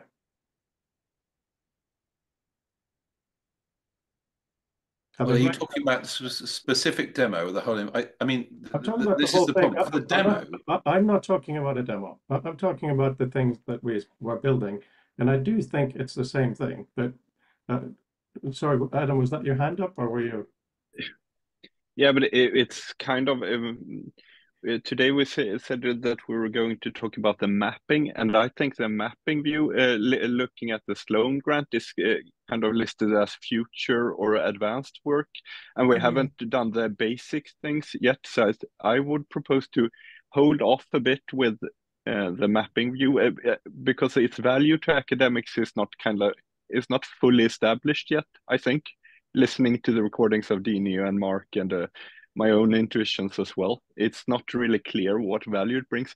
But we know that kind of skimming the corpus and reading the text and perhaps pulling things off are important to academics. So let's nail that one first without going into kind of mapping view, because it will distract us and it will distract Andrew as well, I think, especially at this point for Poznan. I don't think we've defined what a mapping view is, because pulling things off to the side, in my mind, is the mapping view. Is everything we pull out a map? In that case, I agree with you. But if it's the thing you showed in your keynotes or in Author Reader, then it's a very different thing. The way I see it is that we have decided we're going to focus on proceedings. That'll be the corpus. That'll be the limit of what we're presenting. When someone is looking at the proceedings, they will have the proceedings listed as a list. It'll be a traditional vertical list. The reason we call it a map is, first of all, very happy to change the name, but it's just a shortened form of knowledge map, right? Where they can start interacting with things. They can choose to. So that's very confusing because knowledge graphs and knowledge maps are specific in other contexts from what I know. So you're using the same term in a very, very different way from what I do and from what I've read other people do. Can I just jump in a second?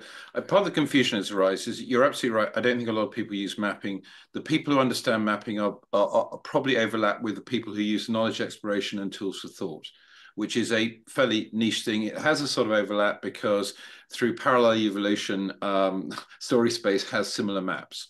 So these are open-ended exploration spaces. They're just maps. Basically, Okay. you put something, just a second, you put something on a map because that's where you want it to be, and it is what you think it to be. Oh, you make it look like you want it to be, and it's that is all it is. It's definitely not a knowledge map, Okay. because it Okay, has no. okay. I accept that. We have 10 minutes left. I accept it's not a map. Please, let's not worry about the language. We can find a better term, right?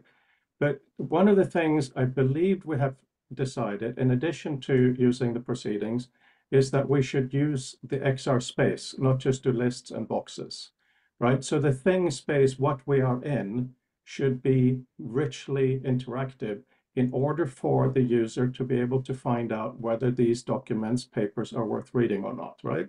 Which can mean that for one user, they want to list all the people on the side or keywords or whatever thing they want in whatever we're going to call this space, right? And this is what I've been trying for a while, and I apologize for using the wrong terminology, but I can't think of anything better than the M word.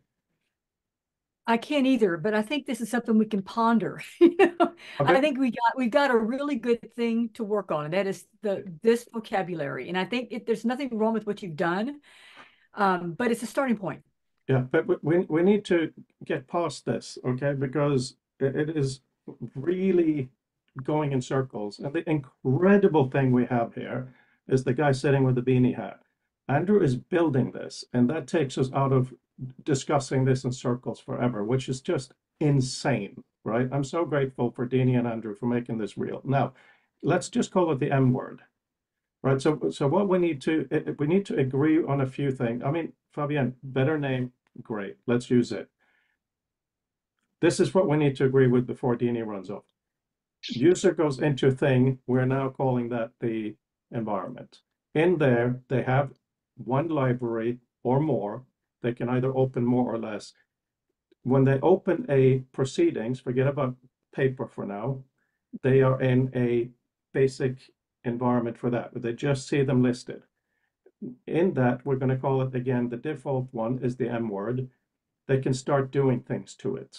You know, they can start expanding and collapsing. They can start saying all these different things. But that is what I feel will give the most value to the user because, you know, I'm developing Reader and I'm finding that a lot of the stuff can be done on a 2D screen. What really uses the XR space is to be able to literally do that. So that's what I'm hoping we can, not N word, M for map, Fabienne.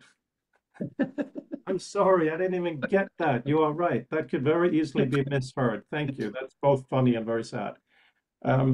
Anyway, the thing what it is. So I have started writing and I will share a PDF.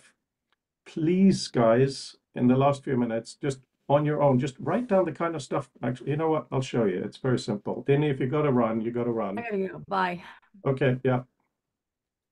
So the elements in this word view obviously has to have the title because our default knowledge thing is the paper. It's got to have the paper in there, right? And you've got to be able to do things like hiding it if you don't like it. Authors, date, names, keywords, location, institution, events. These are the suggestions of what should be there. And then when you interact with a title, with a paper in this environment, we need things like open, trying to use the plainest language so a new user can understand. That basically means you get a focus view that Andrew is or does it? Or I still argue for not the focus view first, but the kind of side by side using the XR space. A deep read mode is a very different thing. kind of where it takes over? So what we have here is, yeah, I'm fine. I don't mind. That's perfect. You know, the point is that you should be able to um, expand things to see more. You should be able to lift it out of the list, as we have already Yep. had in Andrew Code before. And then what you mean by open, when I say focus mode, it just opens nicely. It doesn't get rid of the background, right? That would be, When you say background, do you mean the environment, or do you mean the library? we're not in the library, we're in the M room now. Okay, but it's a list we saw a moment ago when we press that button. Does that move away, or is it? Yeah, I also need to go now. So, Frode, I think this is obviously that it needs more design here. I think we can't have anything like this. I think what you're showing right now, I don't think that's usable at all for the academics. So Okay, for now, I think. Adam, you haven't been here for a couple of weeks, and I know you've been watching. Please let me explain what this is in context, because we're running out of time. Is that okay? Because you're kind of rejecting it without knowing what it is in context. Is that okay? Well, I've watched the recordings and your explanations of it and the things you posted on YouTube. I think at this point it's much more important to focus on the reading experience and not this part, as this is not, the value of this is not really clear. It's more an experiment than But other things. the value of this is to find what's inside, right? So if I'm interested to find out, you know, like Lev Manovich is somewhat interesting to me, I may very well, it's hard to select here. You know, I put him in a specific space, but he isn't there. I want to see, you know, what keywords is he related to? You know, these are, I'm not going to do these every time. So I have these keywords, so they're not working here, which is really annoying. Yes, But but it's not would you about- do that, Fred? Would you do that with going back to the demo? The point being, people are going to start with a brand new set of papers. You may or may not know who you may not know who those people are. So unless you're going to throw up the library with a list of all the authors, what you're showing is a mature library view, which is not what we're giving the users in the demo. And I think that's what Adam's getting at. I can explain what that would be. My thinking is that when they open Still the listening. when they open the proceedings, we have populated it with all the names of the authors who have written something, but also all the names of the people who are mentioned who are not authors. You know, we put them somewhere in space. This is the notion of saving a workspace or a view spec, right? So there is, and then they have the opportunity with the elements option to show and hide these things, and they can start playing with it and make it their own space. Because, for instance, if I want to find out who is written about history, often it isn't really tagged about history, but if I select, you know, Vannevar Bush or whatever, I'll see where he is. That is interesting to me, not necessarily to someone else. So to be able to have a yes, Adam. Yeah, so I see this as kind of an author-reader experiment, and you've been playing with it for several years now.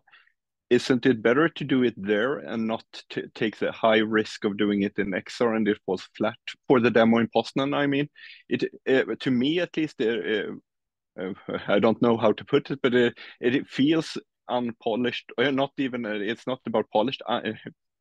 A bit unusable at this point, and the value proposition is quite low compared to the other things at this point. What is the other that uses XR space for this, other than having PDFs in space?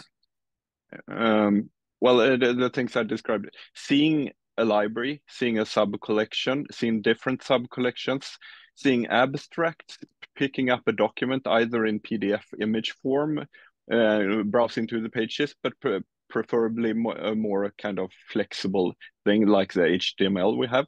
Perhaps marking a few things down, like marking a few paragraphs and things, perhaps browsing similar authors, browsing the reference section as we, I think that is more in line with the core use case, and as opposed to this kind of view that is still very experimental. And it feels like we're just recreating author reader in WebXR in valuable Sloan time at this point.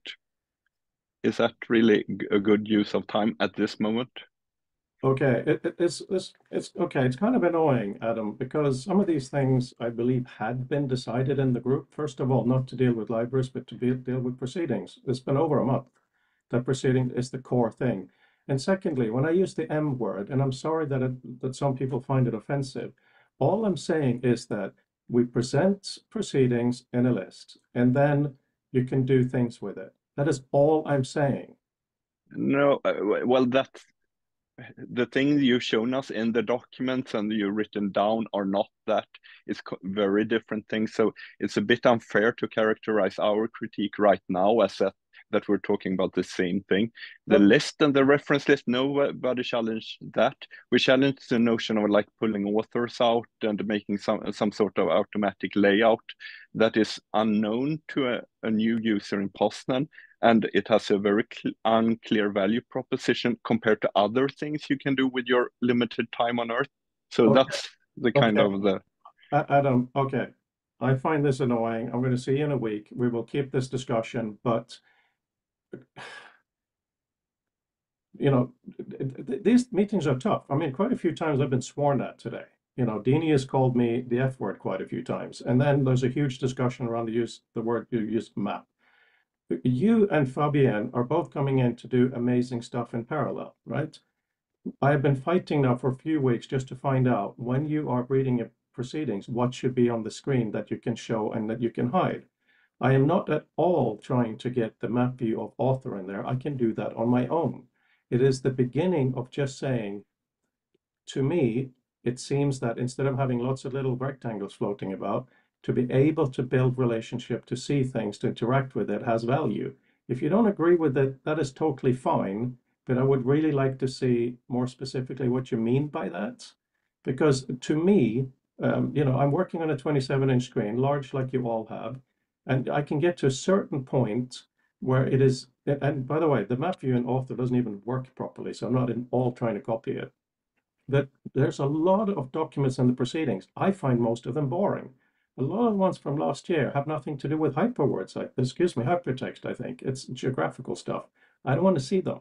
So I want a quick way to just hide those documents. And then also, as someone who doesn't understand the field from the academic point of view, I would like to interact with the people behind it.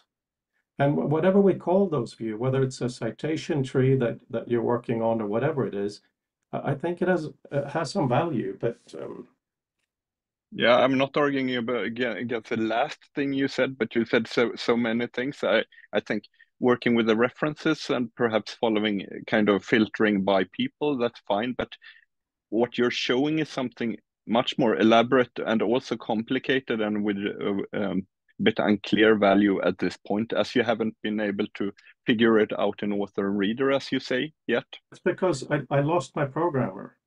Yeah, but it's $1,000 kind a of a month. crucial point to kind of investigate that right now when the basics of the Sloan list are not done.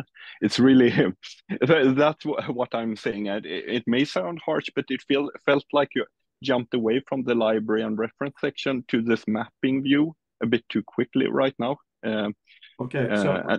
references, I think, are overblown. The one thing I really don't like about academia is the fact that you can't say the sky is blue without having a reference to someone who said it before you, right? And to an extent, that is really important, but I also think it is really, you know, there's also the thing in academia that no one invented anything because there was always precedent, right? I think Well, that's also not true, Fred, actually. I think you're overblowing it slightly. It's just that if you're going to do something in a peer-reviewed environment, there is a general expectation that if you make a contentious statement, that you would have something to put behind it. That is not the same as saying you can't say anything unless it's cited. I think that's being slightly unfair. What I'm saying is that if you want to get to grips with what's in documents, there are many things that are relevant to the user at scale. One of them is names, right? We now have the means to extract names from documents. In my case, Doug Engelbart is a good example. If someone refers to Doug, I would probably want to see that article, see if it's bullshit or interesting new, right? So there are many elements that people can refer to decide what is good for them, and also many ways to read these things, right? And the only reason I'm talking about a kind of a wide environment like this is quite simply to use the space, right? And what you said earlier today, Adam, I completely agree with. you should be able to have multiple things like this open, like one, leave the library over there on the left. On the right here, have, outlines of things and so on. I completely accept that. That's a very good idea. I just also Yeah.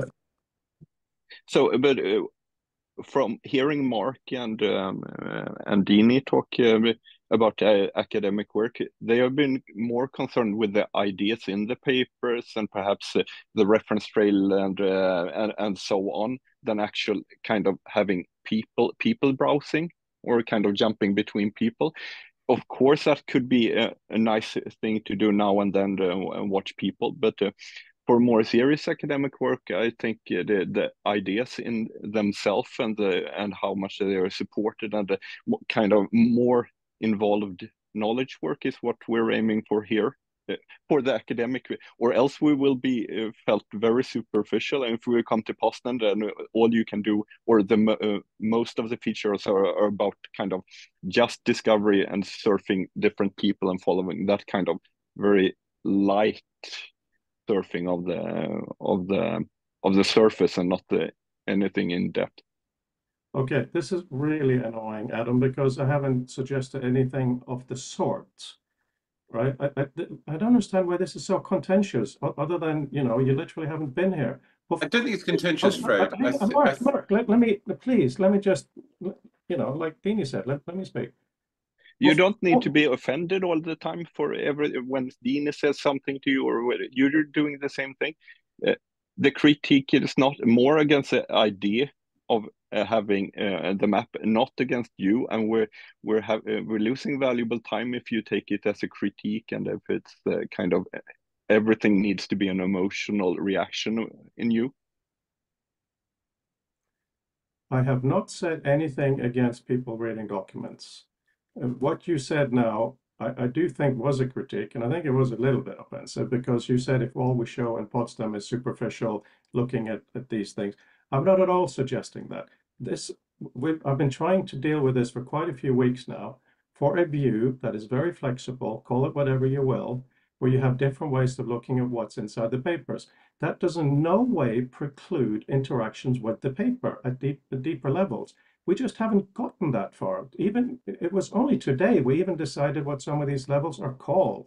So, when you look at what I'm proposing here, please don't think I'm saying we should do that and ignore everything else. No, but what should we start with? Shouldn't we start with the deep stuff what do you regard as the deep? What do you regard as the deep stuff? Well, the knowledge in the papers, for sure, because that is kind of the most involved works we're dealing with, like the text and the knowledge within them, and the knowledge behind them, of course. I don't agree with that, because to deal with the knowledge in a paper, these are not long papers. You can't just read them, so of course you should be able to read them in XR2, but reading them on a nice computer screen or printed out is also really, really good for really reading the abstract and reading more. Right? Absolutely. So what I've been trying to do is to find out what is the key, because the experience here that we're looking for is someone putting on the headset, academic, and feeling they can work in that space. We all agree on that. So the question then becomes, in a reasonable amount of time, what impression can we give them of something they cannot do elsewhere? And that is to go through the very proceedings that they're at, because that's a lot of data that's just been dumped on them the very day they put the headset on. They're not going to have time to go through it. Yep. I think we're all clear with that. So that's nothing new. We're all on the same page that we start with the proceeding and so on. Right. No challenge. Right. So that's why it can be a little confusing. See you later, Fabian. Confusing with what to do. Adam, from our discussions, I actually don't see what you object to, because all I'm saying is list the things, let the user go through them in useful ways. That can include tapping on, so to speak, a paper and zooming out a bit to read the abstract or to read the whole thing. Of course it can. I just believe in these discussions we haven't gotten there. But if we don't get to use the space a little bit, moving things here, there, and not just stuff that are explicitly the names of the paper, I think we're not using the space in a very impressive way. Mark. Okay, I think sort of things got slightly unintentionally at odds. I think the point about the names was they might have more relevance at a slightly later point in the process. When you take a brand new set of papers, it doesn't. Actually, it will be frankly unprofessional to just sort of go straight for the names or something, because that's not what you're trying to do. You're trying to look at the knowledge. You're trying to look at what's there and the quality of the ideas. It is obviously the fact that if there's someone you regard highly or something, that you will have a view on it, but it's not helpful to your understanding if you start with an opinionated view saying, well, we like these people, we don't like those people. So that's one of the reasons it's not necessarily for reading new papers, which is, let's be clear, our demo task. It doesn't mean it's not worthwhile later. And it was interesting what the example you shared earlier about extracting terms. Now that could be useful, because that could enrich the amount of terms available when doing the initial triage. My gut feeling from the experience of actually doing this is it's going to be very hit and miss. Actually, you'll end up with a lot, even more to consume. The thing it can do is it may reveal stuff that, or terms that you were looking for that weren't expressed, but that's an aspiration. I mean, in other words, the thing is, just because we can do it doesn't mean it's a surefire thing that we get something out of it. But it's something we can certainly try on the side, and we should do that for the Hypertext 22, which is the set for which we have PDFs and hypertext, because that's probably our most useful, most up-to-date set. Sadly, ideally we use the 2023, but there's no hypertext for that. And I think it's useful to use a set that does both. So if we actually did that and looked at what was there and said, does this actually make usable stuff? I don't know. I actually would like to see actual output from those 50 papers or whatever were in Hypertext 22, because that actually is a really tangible test as to whether doing that process at that stage. But the key thing you're really trying to do is you're trying to decompose the document. So all these other things are later stage. They're interesting, they're relevant to the use of the XR space, but they're not relevant to the scenario. And I think that's where we've got derailed. Okay, I disagree with that last point. I agree with the earlier points, because I've done a lot of work with Reader to make it more easy to read a document.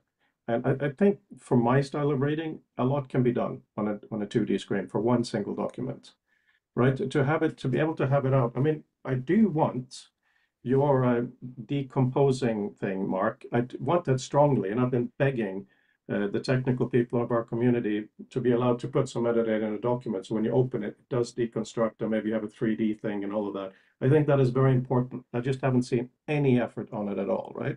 So please note that what I'm talking about is being in an environment that you have that list, but the things around it, it's not just the names of people. And I do think the names can be useful, right? Because first of all, Mark, I want to read your paper. I want to read the people I know. I want to be able to find them quickly. No, you shouldn't. No, so I think that's fundamentally wrong. You should. That's not a good academic approach, because you're privileging Mark, people you know over people you don't, and that is not a good way to approach knowledge, because you're more likely to value the people you like and know than those you don't. So, Mark, as of 6 hours ago, I also have a PhD. Okay, I'm talking about me. If other people want to do their academic knowledge in a different way, absolutely fine. Okay. If someone wants to go through who has written, let's say they're from a large university, so who else has written from that university, that is useful too. I'm not saying we should ignore all the other ones. I'm furthermore saying that I'm very wary of using AI for this, but I have a notion that in the future, you should be able to have like a little ML in the corner that represents something, and then can just point to papers that have something to do with that, agreeing or not, right? So all I'm really talking about is having a space. We start with a list, and there's all kinds of magical things around it that helps you view that. That should not at all stop you reading it in any way. And the way you read it is going to be arm wrestling with Adam and me, because I think we agree, but not on every detail. Adam. Yeah, Well, in principle, I agree with that kind of the last thing you described, that you could have a kind of specialized LLMs doing small tasks, but you're also referring and working a lot in your documents, both the mapping and the AR extraction things are taking valuable time from the other kind of design things than the discussions. Entity extraction is, of course, not new. It has been done for decades now. It hasn't been proven that useful. As I see it, it's for some things, but it's more large volume data processing. If you get a list of 25 different documents, like proceedings, who on earth would like to have a kind of a special list of authors there? You could just skim the list. The authors should be next to a title, so having them automatically light up in that scenario, which is the scenario we agreed upon, having the procedure from a specific year. Yeah, so it's 25 documents. Okay, we're all low on time. The thing that you have been working on, the citation view, comes into this as well, right? Because let's not argue about any particular usefulness. The idea here is to provide, in a reasonably accessible manner, many different ways people can interact with this corpus, right? One of them really should be, boom, what have they cited? And you go into an Adam and Mark style citation tree. That is useful. We agree on that, right? Yeah. Yep. Right. So what but to actually critique our own work, then the discussions Mark and I have, it's not very useful just doing that. You have to do something with that, and that's what I'm pushing for, and I think we should focus on and not talk about kind of the keywords and the authors. We need to collect the papers you want to read. We need to find a workflow so you can get the printed paper or PDF on your computer or print whatever, so you can actually do the heavy intellectual work, which is the thing that produces value in the end. If you just do surfing around papers, you're not getting smarter and it's wasting time. Adam, we're not talking about just doing surfing, but what we are talking about is develop. Okay, this is really frustrating because I do think at core, the three of us here really agree. Okay, I don't know what this space should be called, but it should allow for superficial and deep reading. It should allow for connections to be seen and manipulated, right? And also, as you'll see in a week, Adam, the spatial nature of the vision, for instance, of putting things here, then whatever, is very different from what you can do in the Quest. And of course, you can't do that on WebXR, but the idea is that you build these specific workspaces or rooms that are exactly what Mark wants or what you want or what I want, right? One of them can be just dipping your head in a proceedings of something you don't really care about. But the notion of being able to show and hide, which is why I really like the idea of choosing what elements are visible and hiding them, and doing things that you can do kind of layouts with them, will be very important. There will be more than that. But I think we should probably think about how far we can push this and what we mean, rather than, I don't know what I'm saying.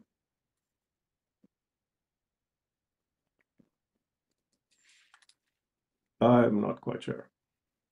Okay, I'm gonna have to drop. For what it's worth, I just put a thing in the, because it's there in the chat, but proceedings at the moment are running at about 100 to 150, sometimes up to 200 authors, just so we know. Though part of the problem is there's a real uptick in multi-author papers, especially on the smaller end. So basically, a bunch of grad students, you're now getting 7 or 8 people on a 2-page paper, which is, actually quite meaningless. It's probably been written by one person realistically. So that's just another bit of the fluff we have to go through. I'm gonna have to drop now. Anyway, with Lost Cat, good to see you all. Okay, take care. Bye. See you later. Bye. Adam, you're supposed to build complementary environments to this as well, but we will continue figuring out. Yeah, so, well, should we drop the record and conclude ourselves? So we've agreed that the core unit of work is a proceedings, which is a catalog, to use your language, and thank you for that term. So through some means, it has been opened up into the XR space. Let's for now ignore what's outside of that, library or opening dialogue, whatever it is. You have a set of proceedings in front of you. They are listed as they would in the proceedings. What are the kind of interactions that you would like to be able to do to figure out which ones you want to read properly? So if the proceedings are like 25, 30 objects, like for hypertext, quite a small proceedings journal thing, then it would make sense to just skim them in some sense.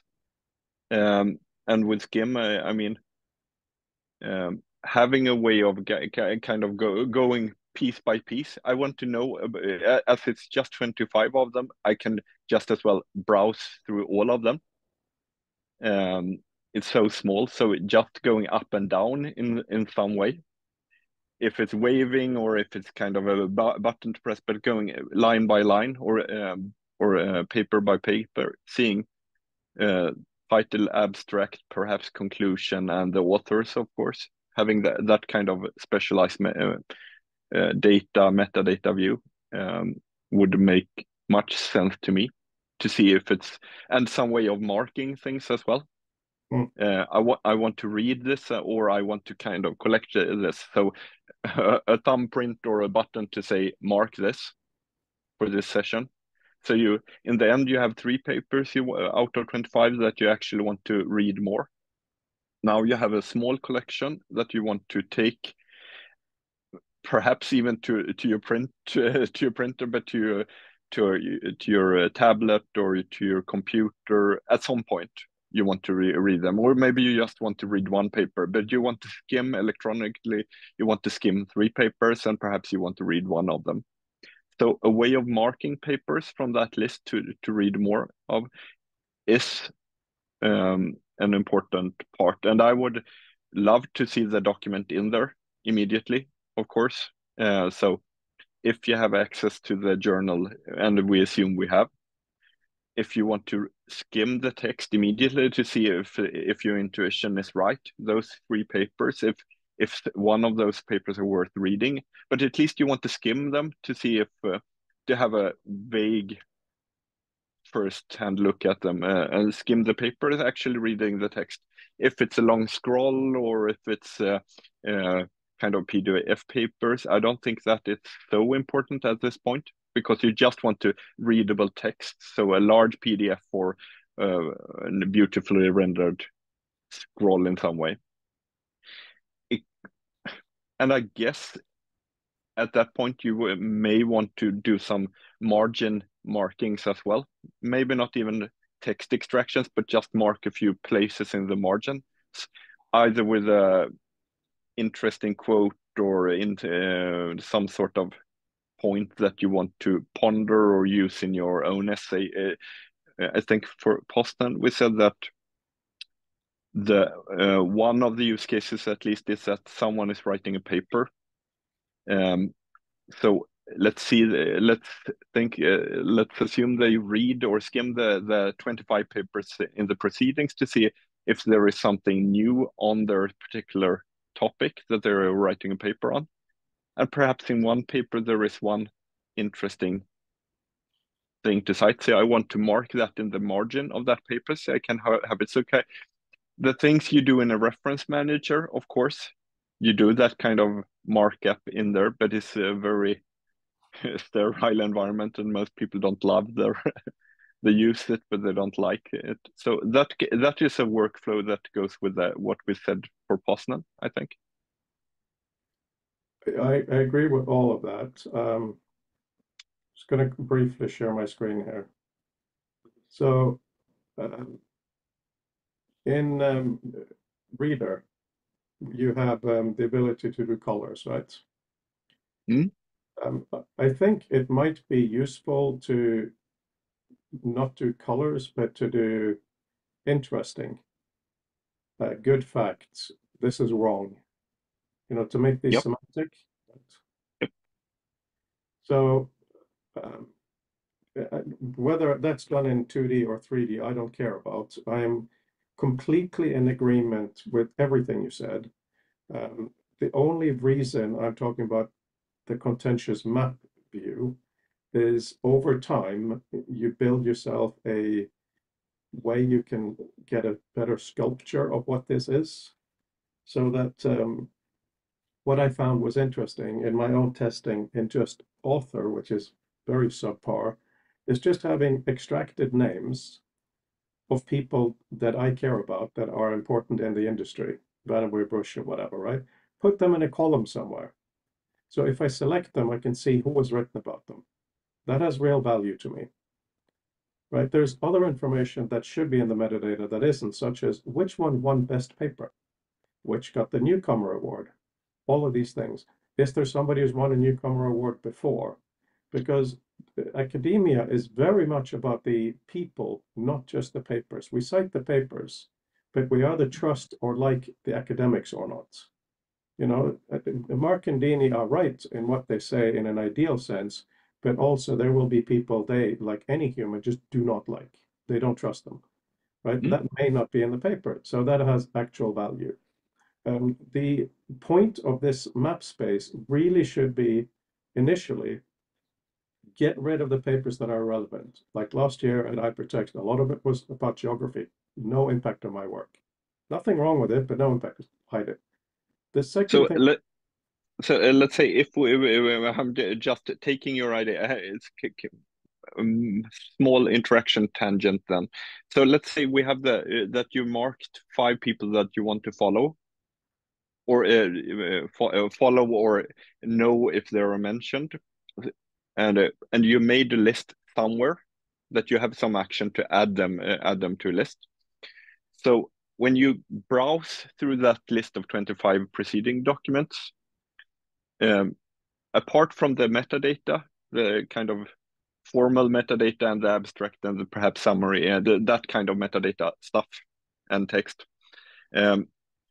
on the side to that document, it also lights up those, not as in a list on the wall or somewhere else, but actually it gets kind of attached to that document. So it's a text on the side to it that lights up, or it says mentions Douglas Engelbart or mentions Freud, or that you see whenever someone. So attached to the document metadata view is would that work? It's interesting because I would say yes and no. What I would say no to is in the experiments I've been doing, it can very easily get cluttered. It's nice to have just the titles. That's one concern. But the positive side of this is you should be able to have more shapes. Text is awful because text doesn't have good shape at scale, right? So to be able to have a Doug, Ted, and all of these people shape of a document that, let's say, because we all agree that selecting something and having lines is really suboptimal, right? It's just not the best. So even in the map in author, I want it to be select things and the things highlight, because you can't see the lines. But I can imagine that you say, or even speak to a list and you say, show me all the ones about the pioneers that they have, or make them. Sorry, I'm talking in circles. What I mean is, okay, so my father liked to work with fax documents because faxes got brown over time. So of course, some computer systems have used that, you have a brown older document, but it became a tangible metadata thing you could just look at. So we can attach that to other metadata, like these are to do with AI, these are to do with these people and so on. That is the kind of thing we need to do. Right. And the notion of saving workspaces, I think, is really important, because once you've done one proceedings, all this extra stuff you've done, you don't want to go and do this manually every time.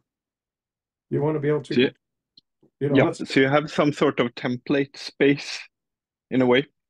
The IKEA for the IKEA apartment. You do well, no, not really, but you do your template for a space, and you can perhaps clone it and even change the template. I'm trying to avoid the term template because it's not fun. It's kind of kills you when you hear it.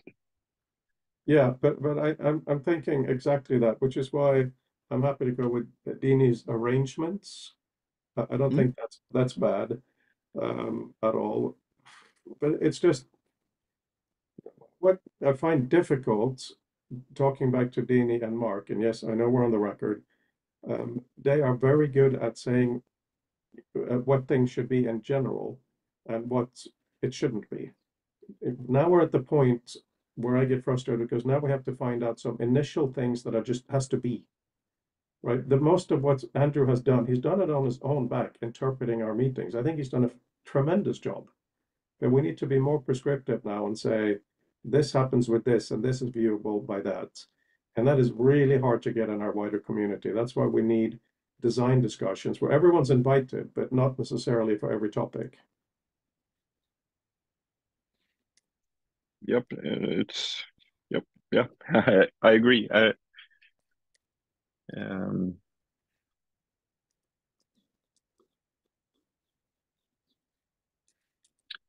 the challenge here is to be focused enough as well, so we don't talk about everything in these design meetings. Have to kind of not talk about creating papers, not talking about our own other prototypes unless they are really hyper relevant. So we stay on topic. That is really one challenge, but we are better at that now than before. I think slightly better, not perfect, but slightly better. I mean, the papers have been a bit annoying because they have a specific deadline around them. So yeah, you know, but okay. So what we're going to talk about when you are here is probably going to be at least partly exactly this. Right, and we're probably going to walk around the room and look at walls and do all kinds of stuff, and some of it we'll record.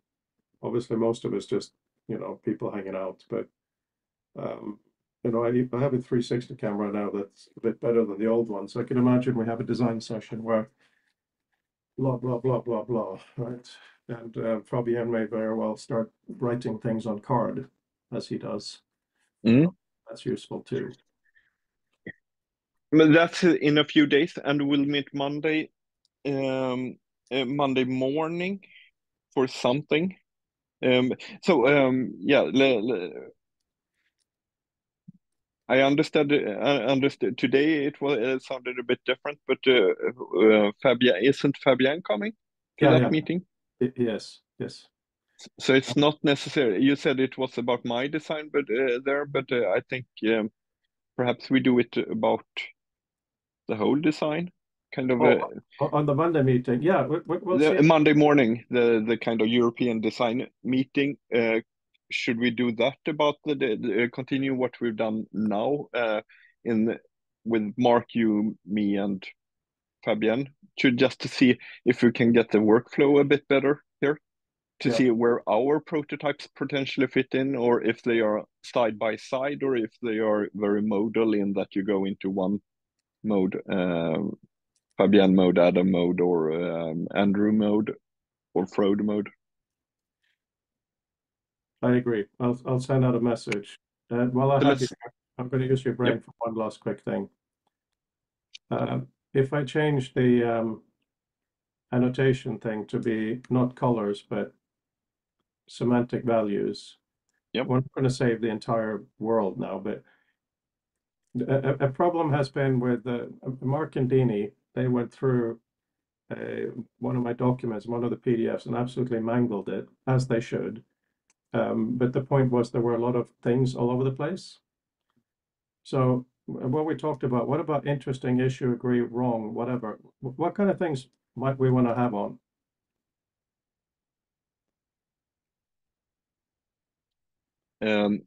So there are two types of comments. One are for yourself. When you read a paper and you write interesting, you know what you mean by interesting. And the other is kind of a note for someone else, and then you almost always need some sort of free form, kind of spoken or written text, but saying what you mean by interesting. Even though it's marked interesting, it's not enough to say you need to know what is interesting in this or something more. So I like the idea of having kind of these types of tags or whatever you put on a limited vocabulary it could be pre-populated, but also something you could define yourself. You get 4 of them in the beginning, but you could easily change it if you want to have a new one. So, a new color and a new word. You may not even need colors. If you don't like colors, you don't add a color. You just have words then, but it could be colored. Because I'm thinking, yeah, no, go on. So just to be clear, for now, a moment ago we talked about reading for yourself, and now this is kind of for others. So which one are we talking about primarily here? Well, so here's the thing. This covers probably what some students want. They just want colors. Yep. Fair enough. And you're absolutely right. That's probably for yourself. Issue may be for yourself if you come across an academic paper and you think something is nonsense. But these two are probably when you're reading on behalf of someone else. Right. So we agree on that. So let's say the keyboard shortcut for interesting, we keep the other ones. We also add I for interesting. And then we can do A for agree, which is in green, because people can also do a G, they wouldn't overlap. But for the issue or wrong or red, what should we call that?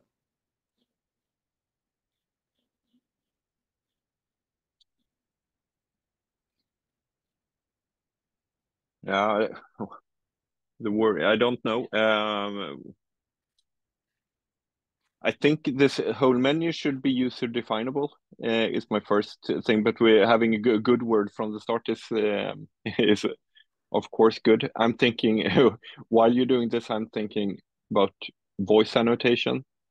We have, at least on the Vision, we have voice, the ability to both speak and record a thing and transcribe it live if you want to. So if you just point to a section and click interesting and say why, it can transcribe your voice. So you have, potentially both. If you want to keep the voice recording, you can have it, but at least it's transcribed. So you don't have to write anything, but you can speak. That would at least showcase XR as in the direction we're going, voice interactable, LLM capable thing. So I think we should at least keep that in mind, that we could say select something and say interesting, or and it marks it immediately.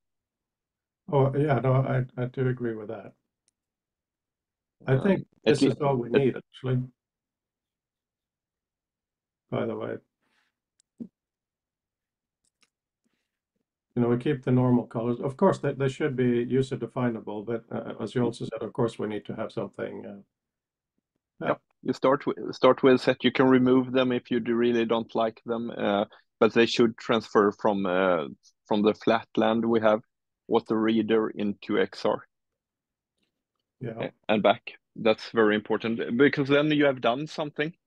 My main use case for kind of being an XR is creating that small list, the collection that you will read later. If you don't do that, you have and just move positions, you may not have done so much work. You do a memory palace and some sort of sculpture, but one of the most important basic use cases is creating the list that you took back, I think. Yeah, no, I completely agree with you. The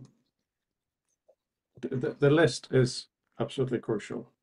And a list with this as well in kind of highlighted text is extra interesting, that you have a few documents that you have also added a few markers to.